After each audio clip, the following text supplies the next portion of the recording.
Test, test.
That's my sis. Good morning. Subcommittee on Aviation will come to order. I ask unanimous consent the chairman be authorized to declare recess at any time during today's hearing. Without objection, so ordered. Also ask unanimous consent that members not on the subcommittee be permitted to sit in the subcommittee today's hearing and ask questions without objection, so ordered. As a reminder, if members wish to insert a document into the record for the hearing, please also email it to documentstni@mail.house.gov. I now recognize myself for the purposes of making an opening statement. I want to thank all the witnesses for being here today. As you all know, we do an aviation bill every 5 years. And last bill we did was in 2018. I'm not a math wizard, but we need to do a bill this year. We're currently operating under a temporary extension. More importantly, we're doing an aviation bill not just because there's an expiration, because there's an extraordinary amount of work to be done. Much of that work is a result of the fact that we had challenges within the FAA with the MAX incident, the fact that we have gone without a full administrator, have had an acting administrator for way too long of a period of time, and I want to take a minute and say that I am very excited about the administrator that is there. I appreciate the strong support that was demonstrated in his confirmation in the United States Senate, and I look forward to working closely with him. But more importantly, we have seen innovators, as we're going to hear more about today, develop technologies that go well beyond the regulatory framework contemplated by the regulatory framework or the organizational structure contemplated by the FAA. We have seen where air traffic control capacity has limited or restricted flights into areas like Florida, like in the Northeast Corridor, therefore limiting options for consumers. We have seen where runway incursions have threatened the safety and the lives of passengers, and this is during a period where we have seen extraordinary progress in safety in the last decade compared to the previous decade. I think we had something like 140 deaths 2 decades ago, whereas over the last decade, I think we had 3. Extraordinary difference and huge progress in safety. We passed our bill in July, and here we have a House of Representatives that is as polarized as I've ever seen it. We can't even agree if gravity is real, yet we had a vote with 351 folks in support and only 69 folks that were confused on that legislation. And I want to thank Ranking Member Cohen and Ranking Member Larson and obviously our Chairman Sam Graves for the hard work and the entire aviation team and members. I reminded some of our members yesterday, we had 2,000 unique submissions from members of Congress, stakeholders, and others on this legislation. We put a bill together that got a unanimous vote in the House, in the committee, and an incredibly strong vote in the House of Representatives. This isn't about just passing legislation for the purposes of being able to hang a memorial on the wall. This is about innovation, it's about safety, it's about ensuring that the United States maintains its leadership in aviation technology and in aviation safety. It is absolutely critical that the United States Senate move this bill. I'm going to say it again. I think that safety is at risk. I think that American leadership and aviation is at risk. And I'm looking forward to hearing from our witnesses today to learn more about their perspective. But we cannot continue to remain stuck or remain sort of centered on a number of these key issues that require decisions, that require law changes, that require organizational changes. I can't emphasize enough about the importance of moving this bill forward. And clearly, when you look at issues that have been raised, including just recently when new safety standards came out by the System Safety Review Team that issued a scathing report looking at issues that needed to be fixed in the aviation industry. When I look at our bill, I say, gosh, actually I think we got it right. We addressed a number of the issues preemptively or before the report was even issued, and I think that we really have struck that right balance. I'm not going to tell you that the bill's perfect, but I'm going to tell you it's pretty damn close, and I'm very excited about the progress that we made. So with that, I want to again thank the witnesses for being here. I once again want to urge the United States Senate to move forward as quickly as possible. I look forward to hearing from our ranking member, Mr. Cohen, and recognize him for 5 minutes. Thank you, Mr. Chairman Graves. It's good to be here, the Aviation Subcommittee. Earlier, we had 4 subcommittee hearings on this bill, 1 full committee hearing on FAA reauthorization, and had the opportunity to examine and discuss various aviation priorities, from ensuring safety, which is, of course, number 1, to improving passenger experience, which is 1A, to general aviation, and the safe integration of emerging technologies and more. We worked in a bipartisan manner to pass our FAA reauthorization out of the full committee and to the House, where it had overwhelming support with 69 wayward people who did not understand the issues, as Mr. Graves has clearly pointed out. And we're here today because our colleagues in the other chamber have not made the same progress. I've heard for years at variations on a theme that the enemy is not the other party, the enemy is the Senate. And in this committee, it really is. When I come in here, I don't really look at the division here between this side of the aisle and that side of the aisle as a division. We are the Aviation Subcommittee and we are the Transportation Committee. But the Senate, it's the Senate. So we have to hope that the Senate Commerce Committee will get its act together and mark up this bill. They've had 5 months when they've been in recess for those 5 months. And the House has dealt with policy disagreements by voting on issues through regular order. Reauthorizing the FAA in a timely manner is vital to the continuity of the U.S. aviation industry and helps ensure aviation safety, infrastructure, and workforce development programs remain top priorities. And the workforce development is so important because we need more and more people as FAA employs, as flight working on flight safety, and there are not enough employees there right now. So we need more, and we need to bring them through the process, get them into the process, and open it up to more and more people. By passing short-term extensions, which we've already done once to extend the FAA's authorities through December, and we'll likely have to do it again before the end of the year, we continue to perpetuate the outdated status quo that jeopardizes our global leadership in aviation. The absence of a long-term FAA reauthorization is a disservice to the agency, its hardworking employees, the industry, and the traveling public. So we've got a new administrator, Mr. Whitaker. He's at a disadvantage, but he's going to be a good one, and we needed an administrator, and we got a good one. The extensions have temporarily worked in the past, but the national airspace system has advanced to a point where such extensions fail to address systemic problems and new challenges, especially those that require significant regulatory and policy improvements to keep the USA on the cutting edge of aerospace. Furthermore, the use of continued extensions not only creates uncertainty within the aviation industry, but often results in the delay of FAA-sponsored airport projects that are critical to improving airport infrastructure.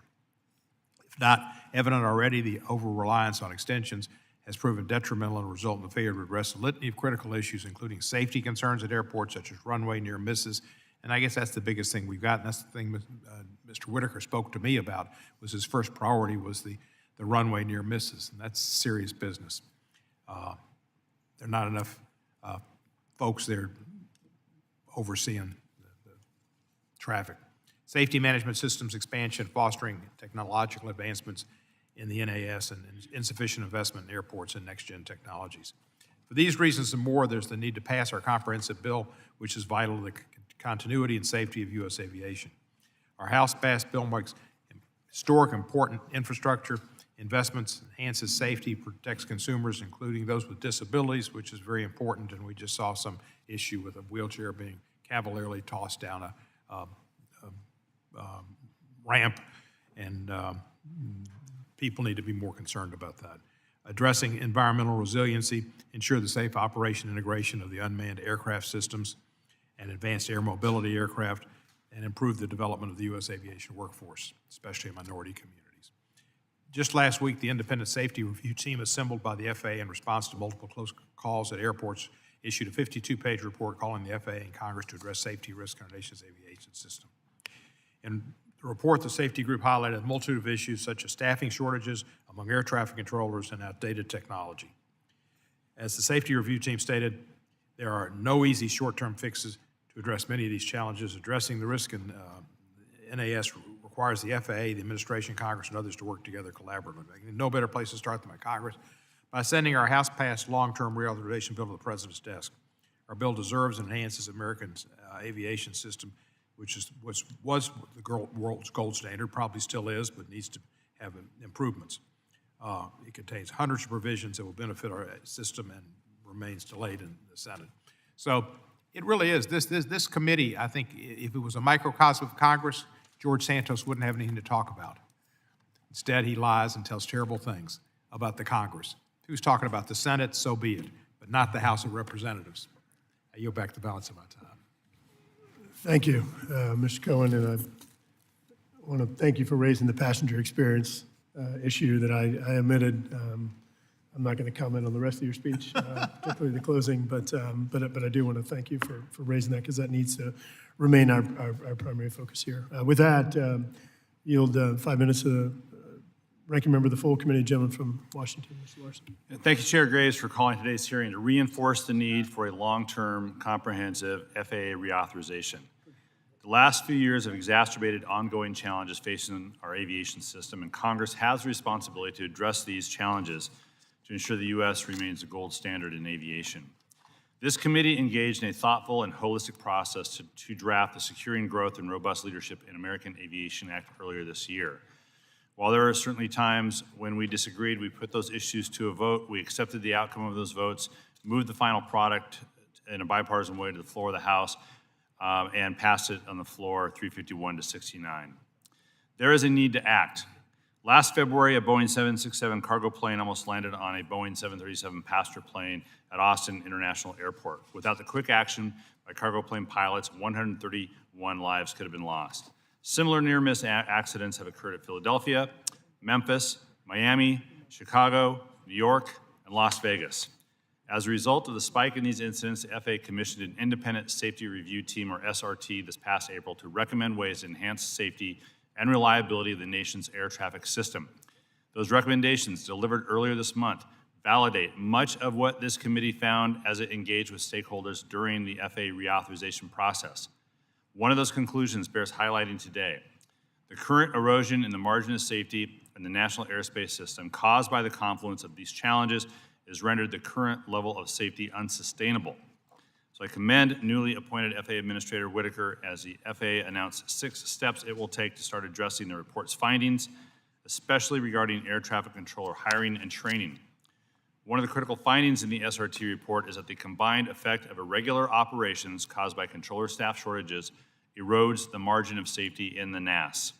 It then calls on stakeholders in the aviation ecosystem to take immediate action to ensure the U.S. remains the gold standard in aviation safety. The House-passed FAA reauthorization is precisely what the report calls for, taking significant steps towards keeping the U.S. aviation system the safest in the world. Section 314 specifically addresses the staffing challenges that the SRT found, requiring the FAA to hire the maximum number of air traffic controllers to adopt the most appropriate controller staffing model as determined by an independent third party to ensure our controller workforce accurately reflects the system's growing needs. Section 501 addresses another finding in the report by requiring the installation of surface surveillance technology at all medium and large hub airports to help prevent future runway incursions. Section 221 addresses the report's equipage findings by renewing the ADS-B rebate program to incentivize broader equipage of onboard safety technologies for all aircraft. These are crucial reforms, and this committee did its work. Now, the safety goes hand in hand with other critical needs in the air transportation system, also addressed in the House bill. Last December, Courtney Edwards, a 34-year-old airport ramp worker and mother of 3, was pulled into an Embraer E175 jet engine and killed while working at the ramp at Montgomery Regional. This tragic incident highlights the dangers of our aviation workforce braves every day to ensure the safety of the traveling public. And the House-passed bill includes a ramp safety call to action. It makes robust investments in preparing and protecting the next generation pilots, maintenance technicians, manufacturing workers, and other critical professions to support the rapidly evolving global aviation sector. Just this week, a passenger in Miami allegedly assaulted and knocked a gate agent unconscious, causing, quote, a significant amount of blood, end quote, and delaying the flight by several hours. And as unruly passengers continue to pose a threat to flight crews and other frontline workers, our bill protects workers by creating a task force to prevent assaults and mandating that airlines establish employee assault and response plans. And in recent years, flight cancellations and delays have shaken the flying public's confidence in our system. Recall last December's meltdown that left thousands of passengers stranded and ruined many Americans' holidays travel plans. To get us back on the right course, our House bill requires airlines to create resiliency plans to help prevent mass flight disruptions and have policies to reimburse passengers for expenses incurred from these disruptions. While preventing mass flight disruptions is one way to protect consumers, we must do more to ensure all passengers can travel safely and with dignity. And last week's video appearing to show a wheelchair being intentionally mishandled in Miami made clear that more work is needed to ensure the dignified travel for all Americans. The House bill improves training for airline personnel and contractors on assisting travelers with disabilities and mobility devices, and directs the DOT to create a roadmap for airlines to reduce damage to wheelchairs and mobility aids. And as the impacts of climate change are felt in communities nationwide, this bill makes groundbreaking investments in the sustainability, including allowing federal funding for hydrogen and unleaded fuel infrastructure. The bill also increases funding for the Airport Improvement Program from $3.35 billion to $4 billion annually, of which at least $150 million in discretionary funds, the largest portion ever required before, are used to support airport environmental and noise programs. In conclusion, the current and future challenges facing the U.S. aviation system are significant. I believe we can meet them. It requires urgent and decisive action by all of Congress.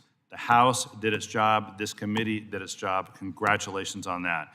And I look forward today to hearing from today's witnesses on the consequences of further delaying FAA reauthorization. And I look forward to someday soon conferencing with the Senate to get a long-term bill to the President's desk. With that, I yield back.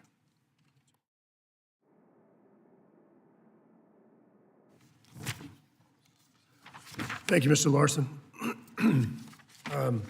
Briefly, I want to take a minute to explain our lighting system to our witnesses. There are 3 lights in front of you. Green means go, yellow means you're running out of time, and red means include your remarks. Asking unanimous consent the witnesses' full statements be included in the record without objection, so ordered. Asking unanimous consent the record of today's hearing remain open to such time as our witnesses have provided answers to any questions may be submitted to them in writing without objection. So ordered. I also ask unanimous consent the record remain open 15 days. Any additional comments and information submitted by members of witnesses be included in the record of today's hearing without objection. So ordered. As your written testimony has been made part of the record, the subcommittee asks you limit your remarks to 5 minutes. With that, Mr. Bunch, you're recognized for 5 minutes. Chairman Garrett Graves, Ranking Member Cohen, Chairman Sam Graves, and Ranking Member Larson, thank you for calling this hearing to address this critical need for us to get finished with the FAA reauthorization bill.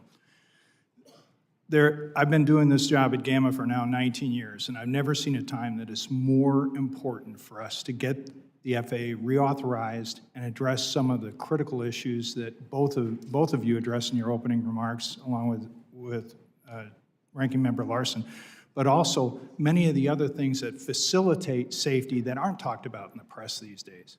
You know, to watch what this committee did earlier this year, as a taxpayer, I was very proud to know the members of this committee. To be able to go ahead and mark out a committee in a unanimous form, a very important piece of legislation, is a model of legislative governance. And then how you handle the amendment process, in addition, really serves as testament not only to this committee members, but also this incredible staff that you have that really work together to produce a great bill.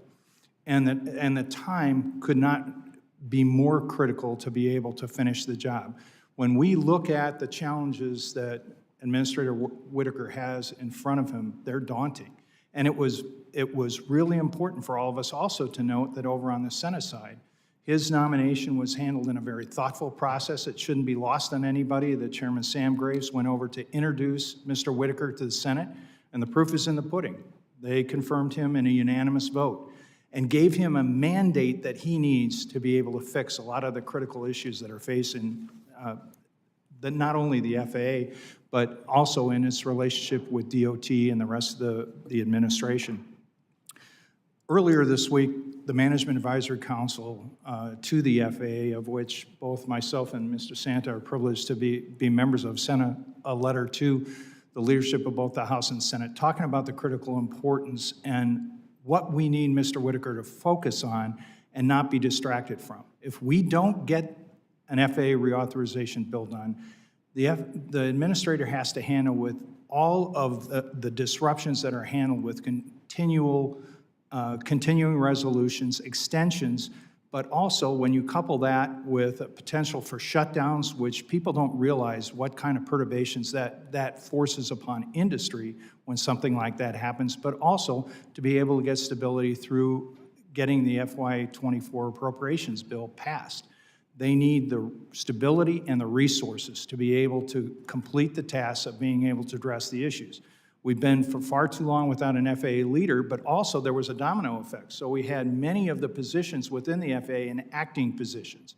That's now sorted itself out with Mr. Whitaker being in place, and the result is we can now move forward on fixing a lot of the issues. And this committee really addressed, through previous hearings, a lot of those issues. Of course, we all know that Mr. Santa's organization, NACA, and the controllers out there are understaffed and overworked. And this bill, as Ranking Member Larson talked about, really starts to address that. But also, the slow pace of employees getting back to work in the office, especially in the certification directorate, is really hampering industry right now because the workforce is so green. They have lost so much expertise right now. We've got to be able to train them, which this bill addresses, and also it addresses the regulatory process, which right now we all know is so long and laborious that other leading authorities in other nations are now starting to exert their leadership in the global environment to be able to have their regulations be preeminent. The need to keep pace with technology is so important. Technology can solve a lot of the issues, especially that Ranking Member Larson just talked about. We can provide technology not only to Mr. Santa's controllers, but also the pilots that enhance their situational awareness, but we've got to be able to get through the certification process to get that done. And then need for investments in the workforce to not only focus on pilots and maintenance professionals, but also the folks that work in our factories for manufacturing to be able to get that complete. So in sum, getting this bill done is so critical to the safety of this nation, but also for our global leadership. The United States has always been a leader in aerospace, and to continue to do so, we've got to get this bill done. Thank you. Thank you, Colonel. Next, we have Mr. Santa. You're recognized for 5 minutes. Chairman Graves, Ranking Member Cohen, Chairman Graves, Ranking Member Larson, and members of the subcommittee, thank you so much for the opportunity to testify today. NACA, the National Air Traffic Controllers Association, is extremely pleased that the House has already taken the most important action that you can for the safety of the national airspace system by passing a long-term comprehensive FAA reauthorization bill with an overwhelming bipartisan majority that directly addresses several key aspects of air traffic control staffing, including requiring the FAA to use the Collaborative Resource Workgroup, the CRWG, as the basis for its controller workforce plan and to maximize controller hiring for the duration of this bill. I want to individually thank the members, committee leadership, and staff who took the time to understand the critical staffing and reporting issues, evaluated and formulated the solutions consisting of max hiring and required CRWG reporting, and ultimately crafted and supported the approved language in the FAA reauthorization bill. Thank you. There are over 1,000 fewer certified professional controllers today than there were a decade ago. Continuing to follow the same flawed model utilized by the FAA after more than a decade of missed hiring goals and missed staffing projections will continue this downward staffing trend. A new approach is desperately needed. The FAA must adopt the recently updated and more accurate operational staffing targets that were jointly developed by the Collaborative Resources Workgroup, which was comprised of the FAA's Air Traffic Organization and NACA. The MITRE Corporation verified and validated this group's work. The facility staffing targets the FAA utilized today were developed almost a decade ago. It is beyond time to update them. The new CRWG staffing targets need to be used as the basis for the FAA's controller workforce plan moving forward so that Congress and industry have a complete and accurate understanding of the condition of ATC staffing and the requirements of the NAS. Understaffing requires the FAA to assign mandatory overtime to controllers, including 6-day work weeks, which leads to fatigue. Several FAA facilities require 6-day work weeks every single week.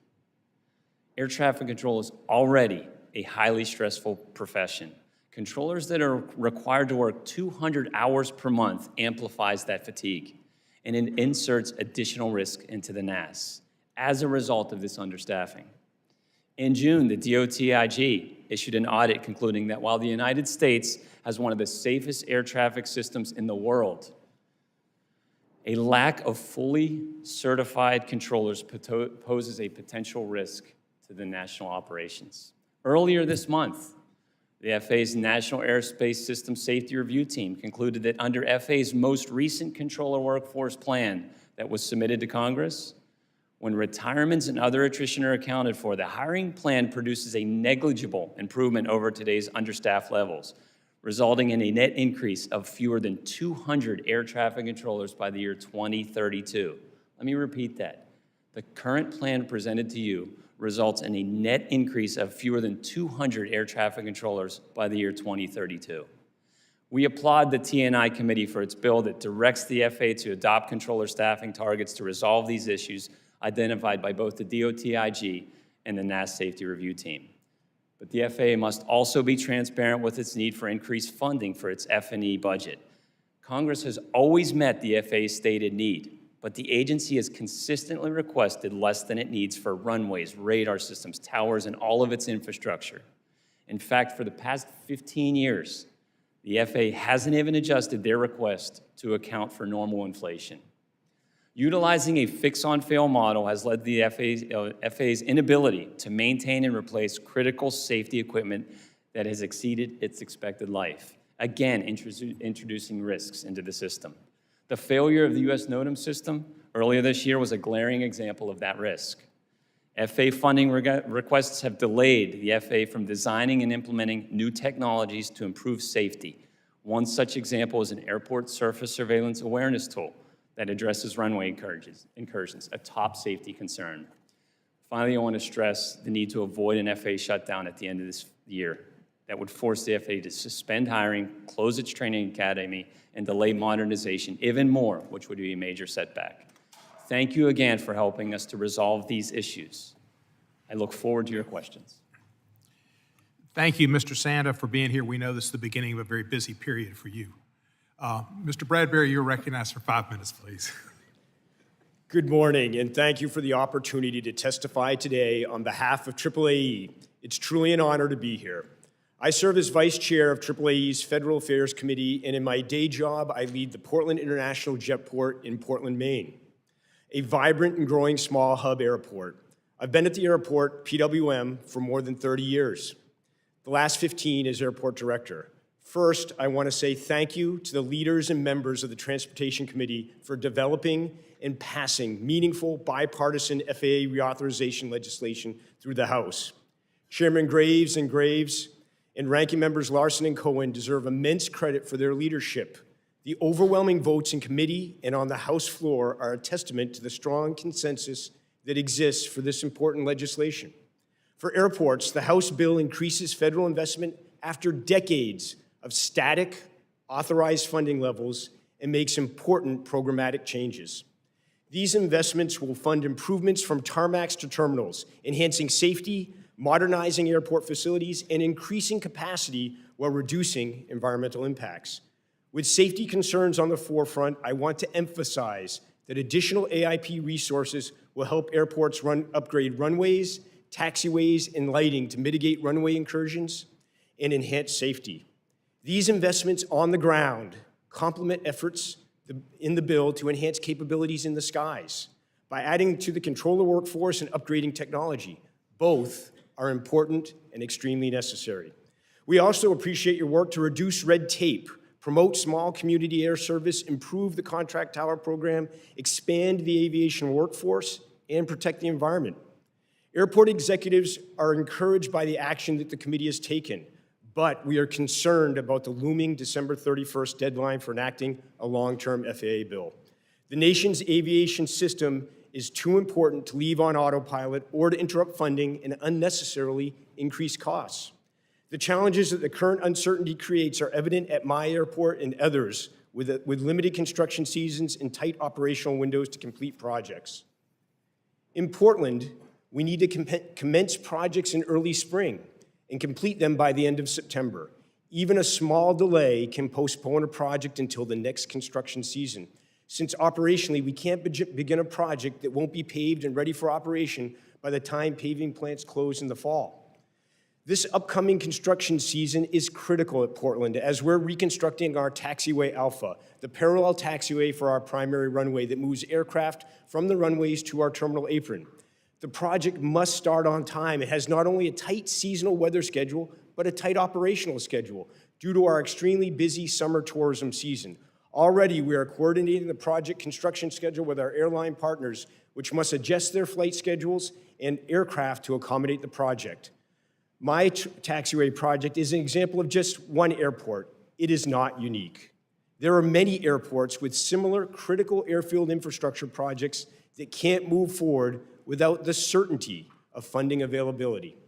Ultimately, this means projects that improve system efficiency and safety could be deferred.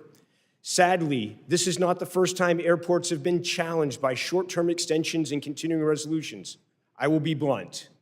It is not cost-effective, practical, or in some cases even possible to construct a project based on funding uncertainty or based on arbitrary partial year allotments.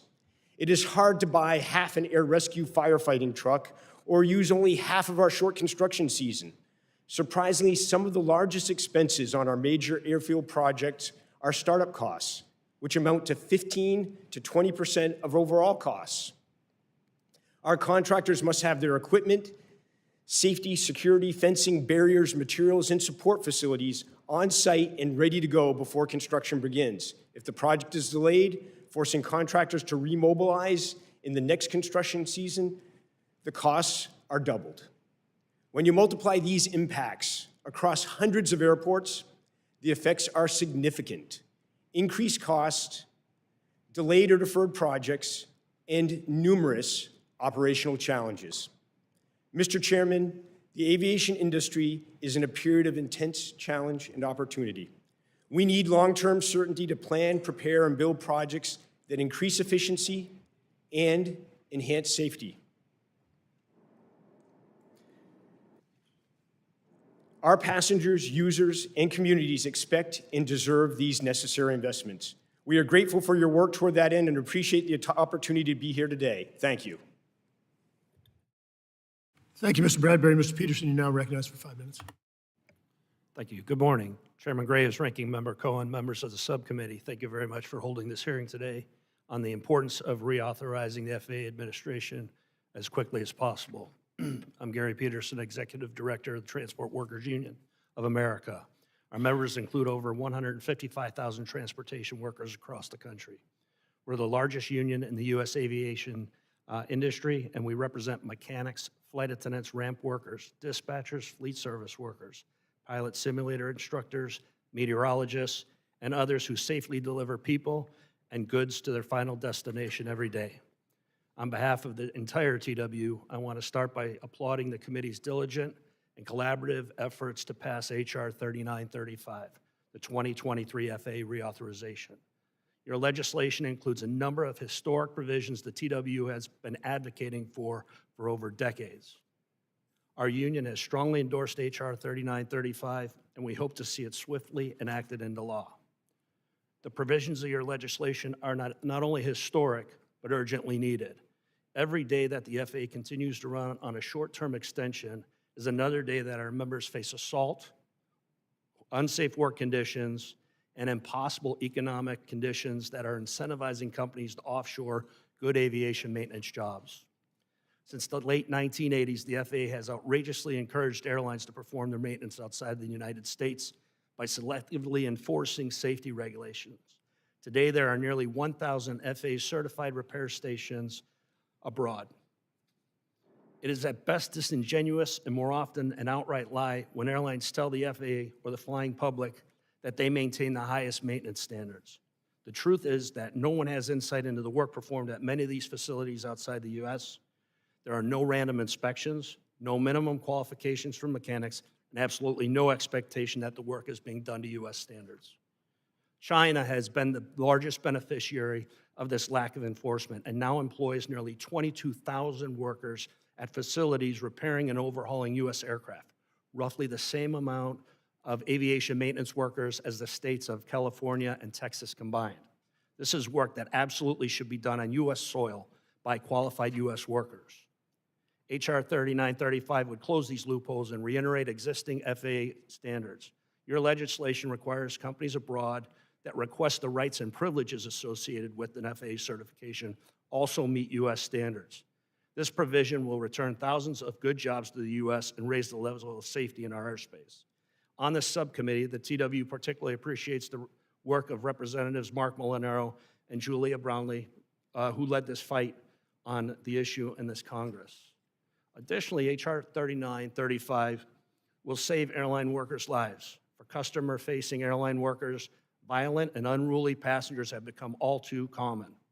While the number of formally reported cases of unruly passengers has dropped since its peak in calendar year 2021, 2023 is on pace to record nearly 2,000 incidents of unruly behavior in our air system, a 63% increase over 2019. H.R. 3935 takes meaningful steps to end the threat of assault on airline workers, including updates to employer assault prevention and response plans. Although the bill could take stronger action in preventing these assaults, there is no doubt that the legislation will reduce the number and severity of assaults on ground workers and flight attendants. The situation on airport ramps is even more dire. Early this year, the TW mourned the tragic loss of Michael Ingram, an American Airlines ramp worker who was crushed by a malfunctioning ramp service vehicle that pinned him to a jet bridge at Austin's Bergstrom International Airport. This tragedy was the result of a failure on all levels, including that of the FAA. Ramp workers like Michael are often invisible to the public.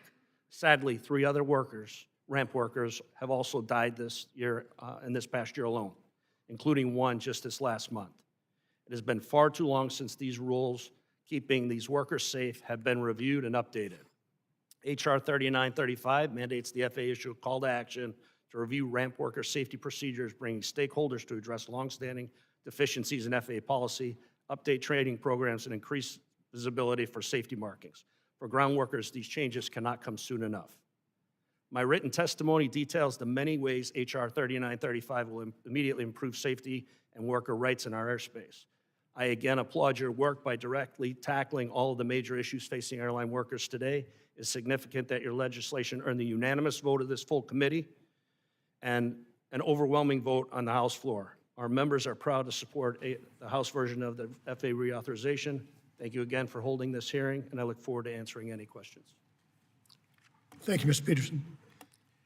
I ask unanimous consent to enter into the record the following. A letter from members of the Federal Aviation Administration's Management Advisory Council in their personal capacity from November 27, 2023. A letter from Airlines for America, November 29, 2023. And a letter from Aerospace Industries Association from November 29 of this year. A letter from associations representing the general aviation industry from November 29 of this year. A letter from Reliable Robotics from November 30 this year. A letter from the American Society of Travel Advisors, and all supporting the timely passage of a long-term and comprehensive authorization. Without objection, so ordered. Now recognize the gentleman from Minnesota, Mr. Stauber, for 5 minutes. Thank you very much. I first want to recognize and thank both Chairman Graves, Ranking Member Larson, and Ranking Member Cohen for their leadership to get this bill not only through this committee, but allowing the process to go forward, the amendments. Mr.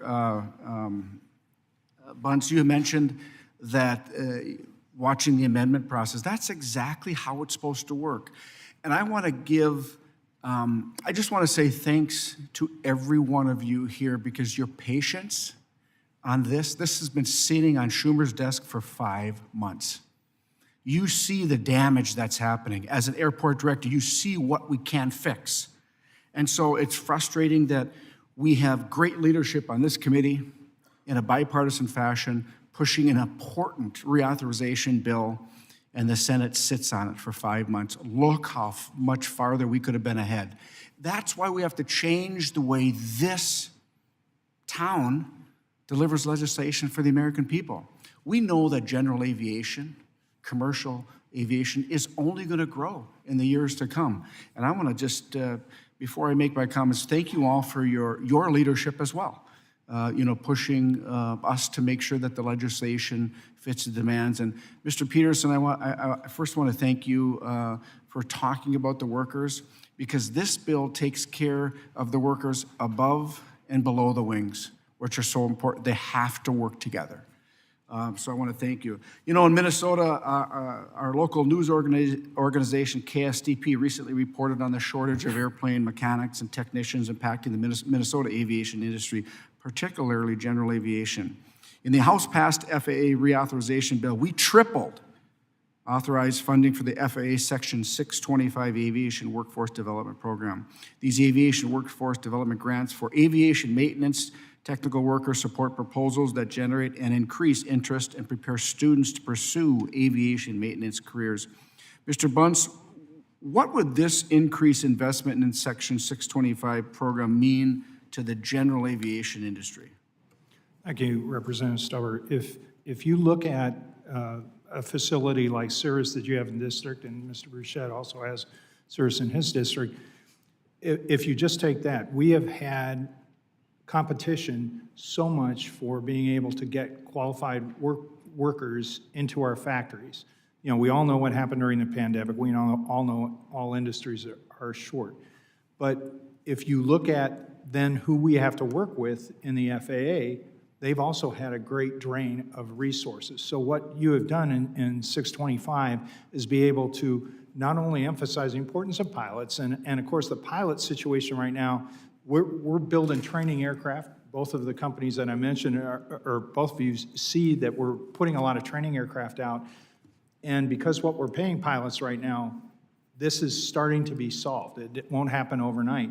But when you look at maintenance workers and factory workers in aerospace, we have a critical shortage. One of our companies forecasts for the next 20 years, almost 700,000 technicians is who we need out there. And of course, industry then competes with the FAA for that expertise. So we've got to build it both within the federal agency that regulates us and within our workforce. So we're very appreciative of what was included there. Mr. Bunce, you mentioned Cirrus Aviation and their new facility I toured within the last month. I asked the question, if you could hire workers today in just this facility, they said they'd take 200 today. And that's all across the country. And so I appreciate your comments. Mr. Peterson, what other aspects of the House-passed bill do you think will increase participation in the aviation workforce? Yeah, so I would say that the bill obviously funds areas for the maintenance technicians that we've been looking for years. And this is an area that's been lacking as work's gone overseas. And unfortunately, that's where the development's gone to. So the investment in our U.S. workforce and getting students and educating them on why they want to enter the career field is critical. I was young when I decided to go into this career field, realized this is what I wanted to do. But the schools that were out there when I was growing up are no longer there, and similar to other trades. Reinvesting in this type of work and in our younger generation to do this work is critical. And it's critical across all of the aerospace fields, whether it be manufacturing, air traffic control, maintenance technicians, pilots, all of us it's born into your system. And again, it's having the accessibility, which has been diminished recently. And I would say over the last 15 years, putting the investment back into our workers is what's critical for the future. Thank you very much, and my time is up. Yield back. Thank you, Mr. Stauber. Recognize the gentleman from Tennessee, Ranking Member Cohen, for 5 minutes. Thank you, Mr. Chair. Mr. Bradbury, firstly, I'd like to say I read your resume and I'm impressed with what you've done to bring the Portland, Maine airport up to snuff and in a green fashion. Our FAA bill proposes significant increases in annual airport improvement program funding. How will these funding increases benefit commercial services and general aviation airports? And in what ways do they address the infrastructure needs outlined in the FAA's National Plan of Integrated Airport Systems? It really is critical. I mean, what we have seen is the flat funding with AIP has really caused us to $13 billion a year is what the program has. There's $30 billion of needs. This is a huge step in getting that infrastructure built. For us personally, additional discretionary will come forward to help with our important safety projects. As I mentioned in my oral remarks, our Taxiway Alpha is a huge and important safety program for the airport, not just Portland, but across the country. Really, airports are really thankful and appreciative of this change after 20 years in increased funding for AIP. Our bill also includes changes in the AIP formula, such as reducing the PFC turnback for large and medium hub airports. How do these proposed formula changes contribute to fair and efficient distribution of federal funds among airports, and what impact might they have on the infrastructure improvements and safety measures at different sized airports? Certainly, safety is important on the ground just as it is in the air, and it's critical that we have the needed funding. The PFC hasn't increased in years, so making it that our medium and large hubs can use more of the AIP funds is critical. The additional funding is really funding more projects. At the end of the day, that's the reality. It increases the amount of funding for aviation safety on the ground. And aviation safety on the ground is getting that infrastructure built and in place. Hugely critical. Thank you, sir. Mr. Peterson, in addressing the issue of assault on airline workers, what steps or action items has the Transportation Workers Union put forth to update employer assault prevention and response plans, and what specific provisions does our bill include to mitigate the threats faced by customer-facing airline workers? Yeah, again, developing a task force that involves labor and management together to look at those critical areas. The bill provides for that. It also provides the opportunity for penalties to be announced if somebody assaults a worker and whatnot. And again, I think the addition of not just in the air but on the ground assaults at workers at airports has recently become even more critical. And I think these are all elements that need to be addressed, and they are addressed in the bill. But certainly having individuals know what the penalty can and will be, and a mechanism for that is addressed in the bill. What's not addressed in the bill is a no-fly list and some of the things that we would have liked to have seen. Maybe in the future those things will happen. Or what I think more importantly is the bill addresses a way to diminish what's happening, bring that temperature down, and bringing that temperature down will hopefully solve a lot of the issues that we're facing today. Thank you, and thank you for all the members of your union who do so much to make our flying much more safe and convenient. Mr. Bunce, Colonel, your statements about the impact of delayed long-term FAA bill were quite compelling, especially the remarks made in reference to unleaded avgas. Since sustainability is a key topic within aviation currently, can you briefly explain GAMA's role in the Eliminate Aviation Gasoline-Leaded Emissions initiative, and why the transition to unleaded fuel for piston engine aircraft is important for the environment? So the EAGLE initiative, Eliminate Aviation Gas-Lead Emissions, is a very important one that brings together all of the general aviation associations along with the FAA to be able to work along with the EPA, which recently released its endangerment finding, to all work on a solution together. And I'm very proud to report that we just had a press release earlier this week that success has been achieved with the Piston Aviation Fuel Initiative, with one of the companies that's going through that testing, which we do up at the FAA Tech Center, to be able to check the endurance of the fuel that they're offering, the unleaded fuel that they're offering, to be able to go and solve this problem. There is such a strong commitment, and the support from what we've seen from this committee not only will help work getting rid of the lead out of the avgas, but then also the work that this committee is doing on sustainable aviation fuel and trying to push that forward is absolutely critical. And we really appreciate the support so that turbine aviation, which the airlines use, and of course our turboprop aircraft and our business jets use, and our rotorcraft, is absolutely paramount to be able to achieve the goals that we as industry, both general aviation and civil aviation, have set to be net zero by 2050. Thank you, and I yield back the balance of my time. Thank you, Mr. Cohen. The other gentleman from Tennessee, Mr. Burchett, recognized for 5 minutes. Thank you, Mr. Chairman, and I appreciate my colleague from Tennessee, Congressman Cohen. Yesterday, I was talking to some young students, college students, a group of Jewish folks, and I was talking to them about Israel, of course, but I invited them into my office, and one of them actually was, he pointed out a Cirrus aircraft that was on, a model of it that was on my desk, and that he actually flew one of those. And I thought that was pretty cool, and I appreciate you mentioning that. We're very proud of that in our district. And I apologize, I'm wearing a coat. I'm a little cold. Pete Stauber, he was basically in shirt sleeves over here burning up, and of course, he's from Minnesota, so I guess that tells you why. And I'm from Tennessee, so I'm just a little cold over here. But Mr. Bunce, what role does our industry play in implementing the FAA reauthorization? We work very closely with the FAA. I think people realize, obviously Mr. Santa's controllers do a phenomenal job of keeping us safe and everything, but we have routine interactions with the FAA all the time in the certification and flight standards area. So that part of the FAA is very critical to us, and that part of the FAA is the one that's had a tremendous drain in mid-level management and also younger people. Industry competes on wages, and a lot of people have just simply left for the private sector.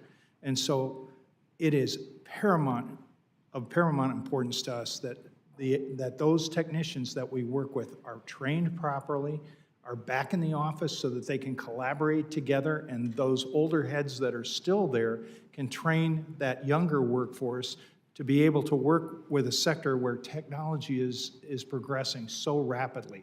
And the only way we'll be able to keep up, and our regulatory authorities can be able to remain the gold standard for aviation across the planet, is to be able to have that training and that working in the office together. On that same track, what do you think the best way for Congress, for us to work with industry on that implementation? I think what you've done also with workforce development, but also, the FAA responds very strongly to questions from Congress and pressure. And really, as each one of these reauthorizations go through the process, you require some rulemaking that's done. A lot of us in industry come to you to ask for that rulemaking because things aren't happening fast enough. So having the FAA report to you on some metrics, just an ability to see how quickly they process all of the work that has to be done. There's got to be some type of accountability, especially within the certification workforce, that they provide industry answers to things like issue papers that we often are required to put forward, and they just go back and forth within the bureaucracy, and we don't get an answer. And any answer is better than no answer. If they say no, we try to figure out how to go ahead and give them a new approach to be able to have a positive answer. This is important. Let me ask you, will the reauthorization, will it help support the private sector innovation? Absolutely. There's a lot of emphasis that you all put in technology here. And when we look at advanced air mobility, when we look at unmanned aircraft systems, technology will provide some answers that help provide to Mr. Santa's workforce some new technology out there, new methods to be able to go and have the situational awareness to be able to handle the increased amount of vehicles we are going to put into the airspace. And so being able to address the significant workforce issues that we have, coupled with providing the technology both to pilots in the air, those that control unmanned aircraft systems, and also providing Mr. Santa's workforce with new technology, will help us maintain the safety that we've come to know and appreciate. Thank you. Mr. Bradbury, can you provide us some examples of some unnecessary red tape that the FAA reauthorization should address? I know Mr. Bruce mentioned things back and forth. Certainly, there's been a couple circumstances where Congress has set forth on land that was purchased or procured with airport funds, and being able to use that and put it into exceptional and market use. That's been a slower process than anticipated, and I think misinterpreted by the FAA Congress intent. So that's just one example of that we've seen that we're expecting improvement on with this bill. Okay. Mr. Chairman, yield the rest of my time. Thank you, sir. Thank you, Mr. Burchett. Recognize the gentleman from Washington, ranking member of the full committee, Mr. Larson, for 5 minutes.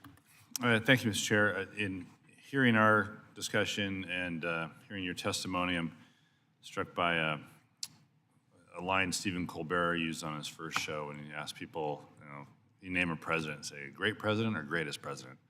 The FAA bill is a great bill, or is it the greatest bill? Frankly, it's the greatest. And we need to see some movement on it in the Senate. And I think your testimony outlines that. Mr. Santa, though, this month on the safety review team, which is this independent crowd, published its report on assessing risks. More than half of its recommendations, 13 out of 24 recommendations, specifically focused on air traffic controllers staffing and training. Can you yourself elaborate a little bit on the SRT's findings with regards to staffing and training, please, for us? Yes, thank you for the question. That report exemplifies precisely the problems we've had for the past 10 or 15 years. FAA Finance has a staffing model that has attrited our workforce to unsustainable levels. We want to work the new entrants. We want to service general aviation, cargo, commercial traffic, anything that comes. We're the professional air traffic controllers, and we love aviation. We love this industry. But with the current staffing levels, capacity is reduced. It is not sustainable to maintain FAA Finance's report in the Controller Workforce Plan. That's why it's so essential that your bill has the new tested, transparent, traceable, collaborative resource work group numbers as the plan for the Controller Workforce Plan.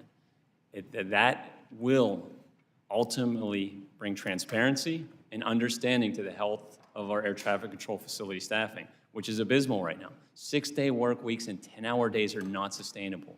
One-man sectors are not sustainable. We need more people in our facilities with the maximum hiring for the duration of the bill. That will help us tremendously. Thank you. Do you have some insight on what the Senate is considering? I don't have any insight, but working with them, we would like precisely what is written in the House bill. Probably no disagreement up here. Mr. Peterson, the aviation workforce as well continues to face some challenges, and ranging from workplace conditions, concerns over workplace conditions, to whether workers are guaranteed the proper training and compensation. What are some major challenges facing your members? And can you remind us what our bill did about that? I think one of the key components of the bill is all the investment in training, recurrent training and current training. The investment in the future for maintenance technicians, training in the area of, I know we talked a little bit about the wheelchairs, right? Handling wheelchairs. The ability to handle wheelchairs sounds simple, except for how do you get it from the level of the aircraft down to the ground level. The infrastructure at the airports isn't necessarily in place. That gets addressed in the bill. The training for folks on how to move those wheelchairs gets addressed in the bill. Again, there's some investment in training for flight attendants for self-defense and those types of things. What I can say is my view of what's in this bill, and this body has done a great job of addressing things that we've been talking about as the workforce for years, and it hits on all those. So, I mean, I could go through step by step, but you guys have hit on all marks, and that's why this bill's so critical in getting it done. Do you have any insights on what the Senate bill, Senate discussion is? I do not. Does anyone have any insight on what the Senate's doing? Sorry. That's good enough for me. I appreciate it, and I'll yield back. Thank you, Mr. Larson. Recognize gentleman from South Dakota, Rusty Johnson. Thank you, Mr. Chairman, Mr. Ranking Member. I love the topic of this hearing because I do think it is worth reminding this town loves to languish, right? We make progress and then it seems like inertia grinds us to a halt. But this committee got an impressive bipartisan work product done on time. And again, I want to thank the chairman and the ranking member for that. It was a pretty impressive package, as has been alluded to a number of times. It had major provisions that accomplished the major priorities that our leadership talked about. I do want to highlight quickly a few of the things that I fought for. First off, encouraging the FAA to develop a digital, cloud-based, interactive platform to speed environmental review so we can get more of these infrastructure projects done in a timely manner. an increase to the General Aviation Non-Primary Entitlement Program, greater flexibility on the airport improvement program funding, and then common sense reforms to the essential air service. We of course needed some reforms. We also want to make sure that while we were enacting those reforms, we protected rural airports in places like Watertown, Aberdeen, and Pierre in South Dakota. This committee has done its work, and I think it is time for us to continue to amp up the pressure so that Washington can stop with the languishing of this long-term aviation reauthorization. A few questions for our panelists. First off, Mr. Santa, talk to us a little bit about the value of the contract tower program to our national air system, and then give us some sense if we don't get a long-term reauthorization, if there are any threats to airports. Well, there's hundreds of communities serviced by the federal contract program. They're generally smaller airports that serve mostly general aviation, and they are valuable. We have controllers and facilities and fields that generally wouldn't get that level of service due to that program. That program is always up for debate when reauth lapses, and I think it would be a difficult pill to swallow, losing those facilities temporarily due to a lapse of reauthorization. Other than that, I know that in this bill there is an evaluation of some of the facilities. As I said before, 10-year staffing models, it's a lifetime in this industry that changes every single day. So evaluating those to recapture some of the highest capacity facilities does make a lot of sense, and it is included in the bill. And then for Mr. Bradbury, you heard me talk about essential air service. I think it's an incredibly important provision to make sure that our country is connected in the same way that interstate highways go through rural areas as well.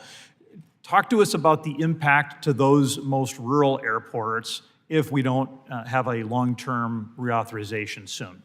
Certainly, I can speak right from Maine. Maine is a large rural state, and essential air service plays an important part in connecting a large rural state to the national air transportation system, not only the national air transportation system, but the worldwide air transportation system. Critical. We have essential air service at Presque Isle. We have essential air service in Augusta, Maine. And Portland, Maine is a small hub, but it is a critical. That's just two examples for what becomes part of the national air transportation system.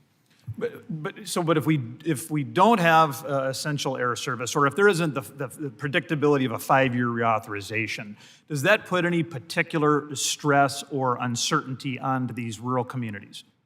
I believe it does. I certainly believe it does. In my talking with those other airport managers in the state, it is a concern, no question. I mean, we need reauthorization to keep these programs going. I also talked about speeding environmental review. Give us some sense of how that might benefit airports that I know a lot of them have a number of infrastructure projects they'd like to get done over the course of the next few years.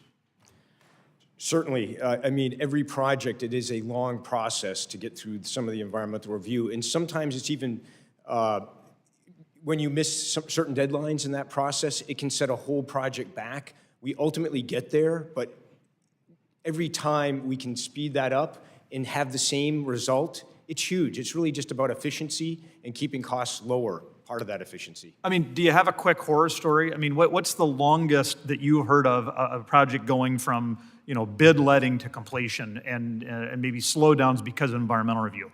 Yeah, I do have a horror story. It was an incident take plan, but it was with just investigations and SCAD from a rabbit.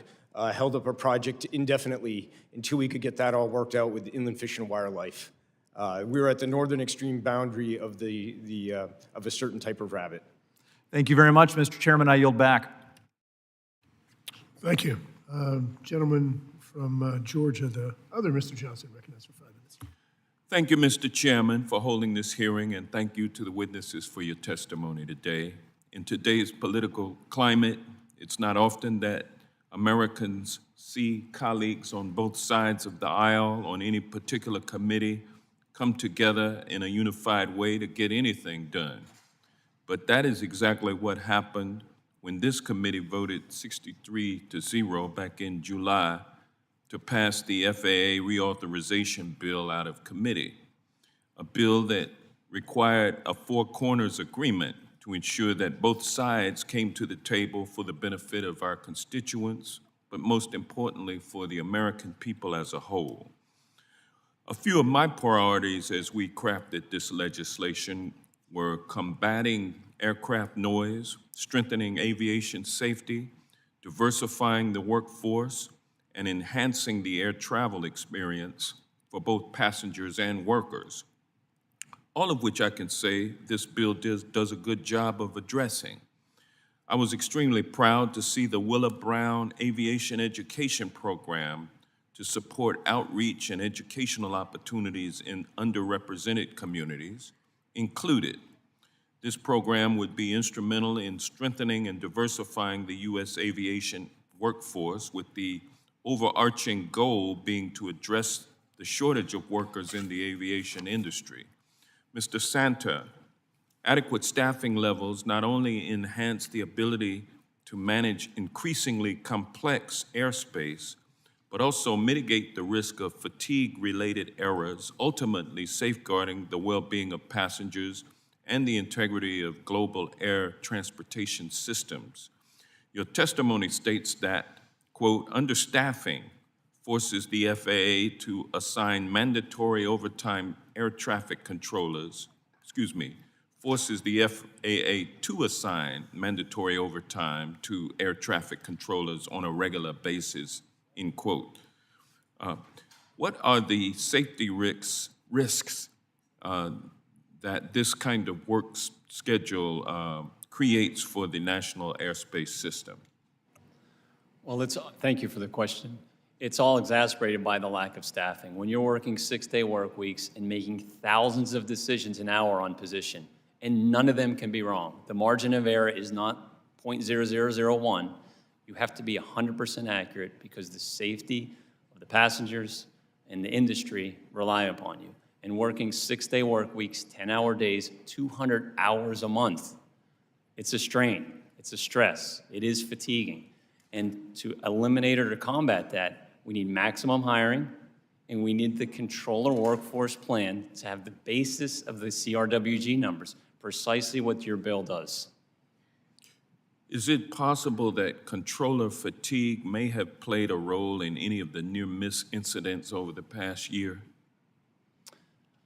Those instances are still under investigation, and we have party status with the NTSB, so I can't comment on those. But fatigue is a factor in the capacity of the system for sure. The delays. Go ahead. Our air traffic controllers are only humans, right? That's correct. Yeah. Your testimony also talks about the lasting impacts of extreme budget cuts, such as the across-the-board cuts from sequestration a decade ago. Can you elaborate on what impacts these Republican-induced budget squeezes, government shutdowns, and even the threat of lapsed funding, what that has had on controller hiring and the safety of our airspace system? Absolutely. I think Mr. Bunce put it clearly. We need new technology. We need enhancements. And unfortunately, with the FAA budget request, we're in sustainment and fix on fail only. A few stats are ASDX, which is an essential tool for runway surface separation, will not be expanded to any new facilities. TFDM, which is an enhancement, was initially slated for 89 facilities. It's down to 32 sites because of funding issues. We have delayed enhancements to our legacy system, our radar systems, that will impact the future to be able to handle the increased traffic system-wide. Mr. Bunce, you want to add a final comment to that? It's not only some of the very expensive technology that Mr. Santa just pointed out just can't be funded, but also what you've done in this bill is encourage the ability for us to put the technology into lower cost solutions that actually provide great situational awareness. Right now, when both Rich and I are pilots, we all carry these in the cockpit. Well, there's technology out there right now where the controllers can send us a taxi path electronically, and young people that are new to flying in aviation, they're used to following a magenta line, just like they do in their automobiles. Well, we can transmit that magenta line to them. This thing talks to you to say if you stray from it, and it gives you warnings. We could put this out today, and it would enhance our surface awareness capability with other very low-cost solutions. And if we focus on that, we can provide the technology both on the ground and in the air that really helps in the safety regime. Thank you. I thank the chair for his indulgence, and with that, I yield back. Chair now recognizes Mr. Owens for 5 minutes. Thank you, Mr. Chair, and Ranking Member Cohen, and our distinguished guests and witnesses for taking the time to shine a light on the devastating consequences of failing to pass a long-term FAA reauthorization. While there's no shortage of crises in this body to address, few are more pressing than keeping airlines flying, passengers safe, flight crews on time, and air traffic control towers functional. Air travel has become increasingly painful for both passenger and crew alike. The fallout from no FAA reauthorization only perpetuates the diminishing trust Americans place in aviation infrastructure. We're in a position to help restore confidence in air travel, and I think I speak for this room. We all want to be a part of that solution. Congress owes it to nearly 3 million American passengers who travel every day to get this bill over the finish line. Mr. Brunch, in your testimony, you observed the industry is going through an era of development and innovation and technology that rivals the dawn of the jet age. Can you elaborate how this FAA reauthorization differs from those in the past and why this time the stakes are higher? At this point in time, with technology moving as rapidly as it is, we have to have the FAA keep up. And as I mentioned earlier, we have to have the training available for them to be able to understand the new technology. The experts are out in industry. Our regulators need to be familiar with that technology to be able to properly regulate and do the safeguards that we all have seen over the last several years is a great emphasis to this Congress and the American people. And so as we look at this rapid innovation in technology, we've got to be smart on what electric technology does, because we're all looking, we were just talking about essential air service. We're going to be able to provide with advanced air mobility vehicles, not only the ones that fly vertically, what we call eVTOL, but some of the conventional takeoff and landing aircraft, an ability to be able to help with rural America and be able to provide that transportation to our hubs. And we also can use, our nation has an incredible network of airports that no other nation has, over 5,000 public use airports. Some of them have towers, some of them do not.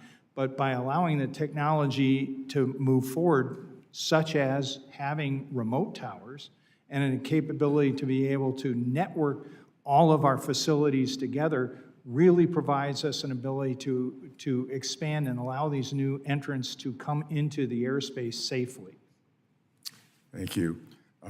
Mr. Bradbury, my brand new hometown airport of Salt Lake City is currently in phase 2 of a 3-part, $5 billion development. Can you explain the impact of a delayed FAA reauthorization to Salt Lake City International and other airports undergoing modernization efforts?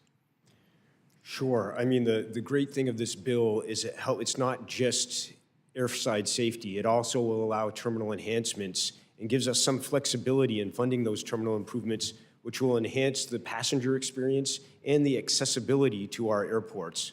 So we really appreciate some of this thinking on the process in this bill and the AIP program. Okay. And Mr. Santa, what benefits, now again, I just want to kind of reemphasize some comments you made earlier. I think everybody needs to hear this again. What benefits could the national airspace system realize if FAA addressed the air traffic control shortage? Could this improve operational tempos at airports or increase the amount of traffic that can be handled in the Northeast? Yeah, capacity is immediately increased due to more than one person working the sector. More eyes at the sector allows higher capacity, better safety margins, better pilot reports and turbulent reports. It's a system that relies on more bodies to run higher intensity traffic in the Northeast corridor or in the Florida or in Las Vegas. We're stressed so far now by single sector operations that the limiting factor, you're missing your connections, you're missing your vacation destinations, because capacity is reduced. So capacity is the biggest benefit of adequate staffing. I also want to thank you, you guys here. I happen, again, live in Salt Lake City, probably one of the most innovative states in the union. And we're growing like crazy, and it's based on how we handle our infrastructure. Not only Salt Lake City Airport, but Provo and beyond. So we really need to get this done with, because cities like ours need to make sure we can plan out in the future, and that's based on how well you guys can plan out and put things in place. So thank you so much for what you're doing. I yield back. Chair now recognizes the gentlewoman from California, Ms. Brownlee. Thank you, Mr. Chairman, and I hope the strategy works by having this hearing today that will spur the Senate to act with haste. Mr. Peterson, thank you for mentioning Mr. Molinaro and my bill and your testimony, and I really do appreciate your work to ensure that aircraft are being maintained safely regardless of where in the world they happen to be repaired. Can you share some examples of concerning maintenance work your members have found on aircraft repaired outside of the United States? Sure. Aircraft engine components held together with tape, wire, which is completely out of compliance. We found that as they've come back to the U.S. Aircraft painted with flammable and toxic paints. Damage repaired through a painting process, not doing the actual repair, but just painting over the top of it. Doors installed upside down and backwards. We've also experienced along the way, and this isn't just germane to the overhaul of the aircraft, but we've experienced guns, drugs, behind panels, hidden behind panels, whether it be in the wheel well, avionics bays, or even in the lavatories. It's a common thread that we find as these aircraft go into these heavy maintenance facilities. Accessibility, as a passenger, you see the outside of the aircraft, you know, the cabin and whatnot. As a maintenance technician, we see behind those panels. Most of those panels don't get opened unless there's something wrong. So it's very easy to do things and put things in places that don't get accessed for many months or even years at a time. And this is a concern that we have, obviously, with foreign facilities and access to aircraft. This is one of the reasons why the FAA and their ability to oversee and look at these facilities like they do U.S. facilities. I'll give you a prime example. China. I don't know that an inspector's been in China in years. They were doing inspections by video. If they want to come on our property in the U.S., they walk in and they can ask me any question they want. In China, they need 6 months' notice to go visit a facility. That's insane. And the standards are so different that, you know, we're held to this standard, they're held to that standard. We need to be held to the same standard, and I'm proud of the standards we have here. And that's why, you know, I'm passionate about the bill. I'm passionate about the work that you guys have put forward. Those are just some prime examples.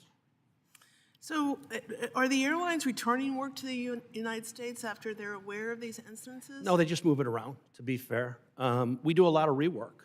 We get airplanes back that are not in flying condition, and we wind up redoing a lot of the work in the U.S. to put it back in a flying state. Not the full check, but pieces of that check. So again, the standards aren't the same. Who's doing the aircraft maintenance, working on the aircraft, is absolutely not the same. And unfortunately, we wind up doing a lot of repairs on other people's work. We've been blessed not to have an accident, and I hope that never happens, but eyes on these aircraft need to change.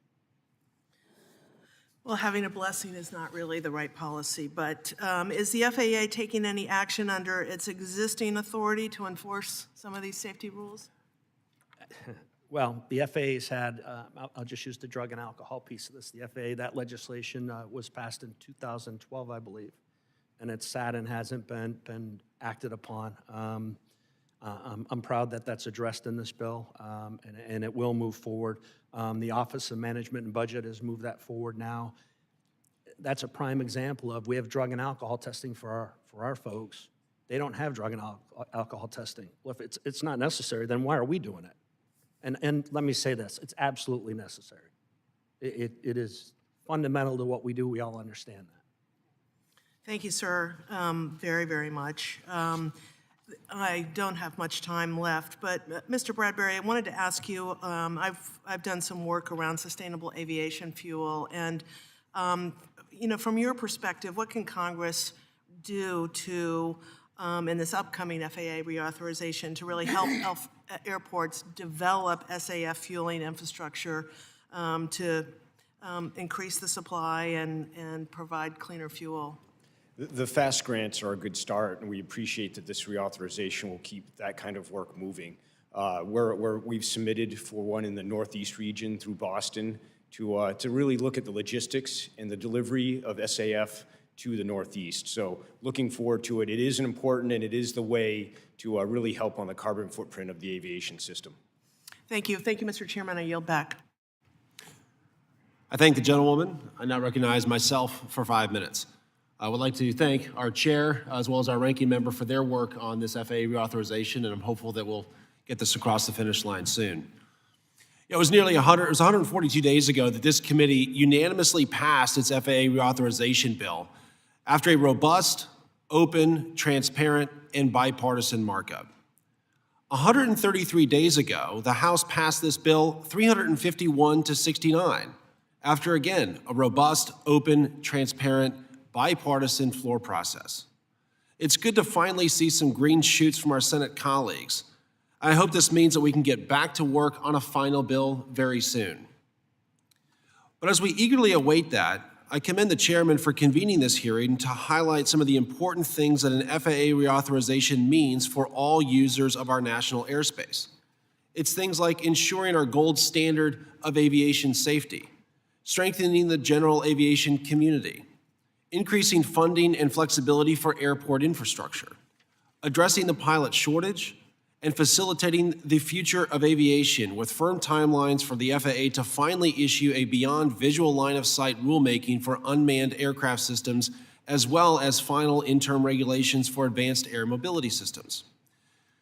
There are these and so many more provisions that will help propel our aviation industry forward in the next 5 years. Mr. Bunce, your testimony mentions the importance of facilitating more timely, transparent, and accountable promulgation of rulemaking policy, guidance, and related materials. Can you explain why the rulemaking process is so critical to getting aviation innovation to the marketplace and how H.R. 3935 addresses these challenges? Sir, our industry is very unique. We really can't do anything without a rule. So if you have a very laborious rulemaking process that takes years and years, what happens is it doesn't keep pace with technology, but it also allows for other authorities outside the U.S. to be able to lead in aviation rulemaking. So let me give you a few examples. I mean, we were looking at the cybersecurity rule. Pretty darn important to be able to address cyber in this day and age. It's been languishing. We look at what's called SMS, Safety Management Systems Rule.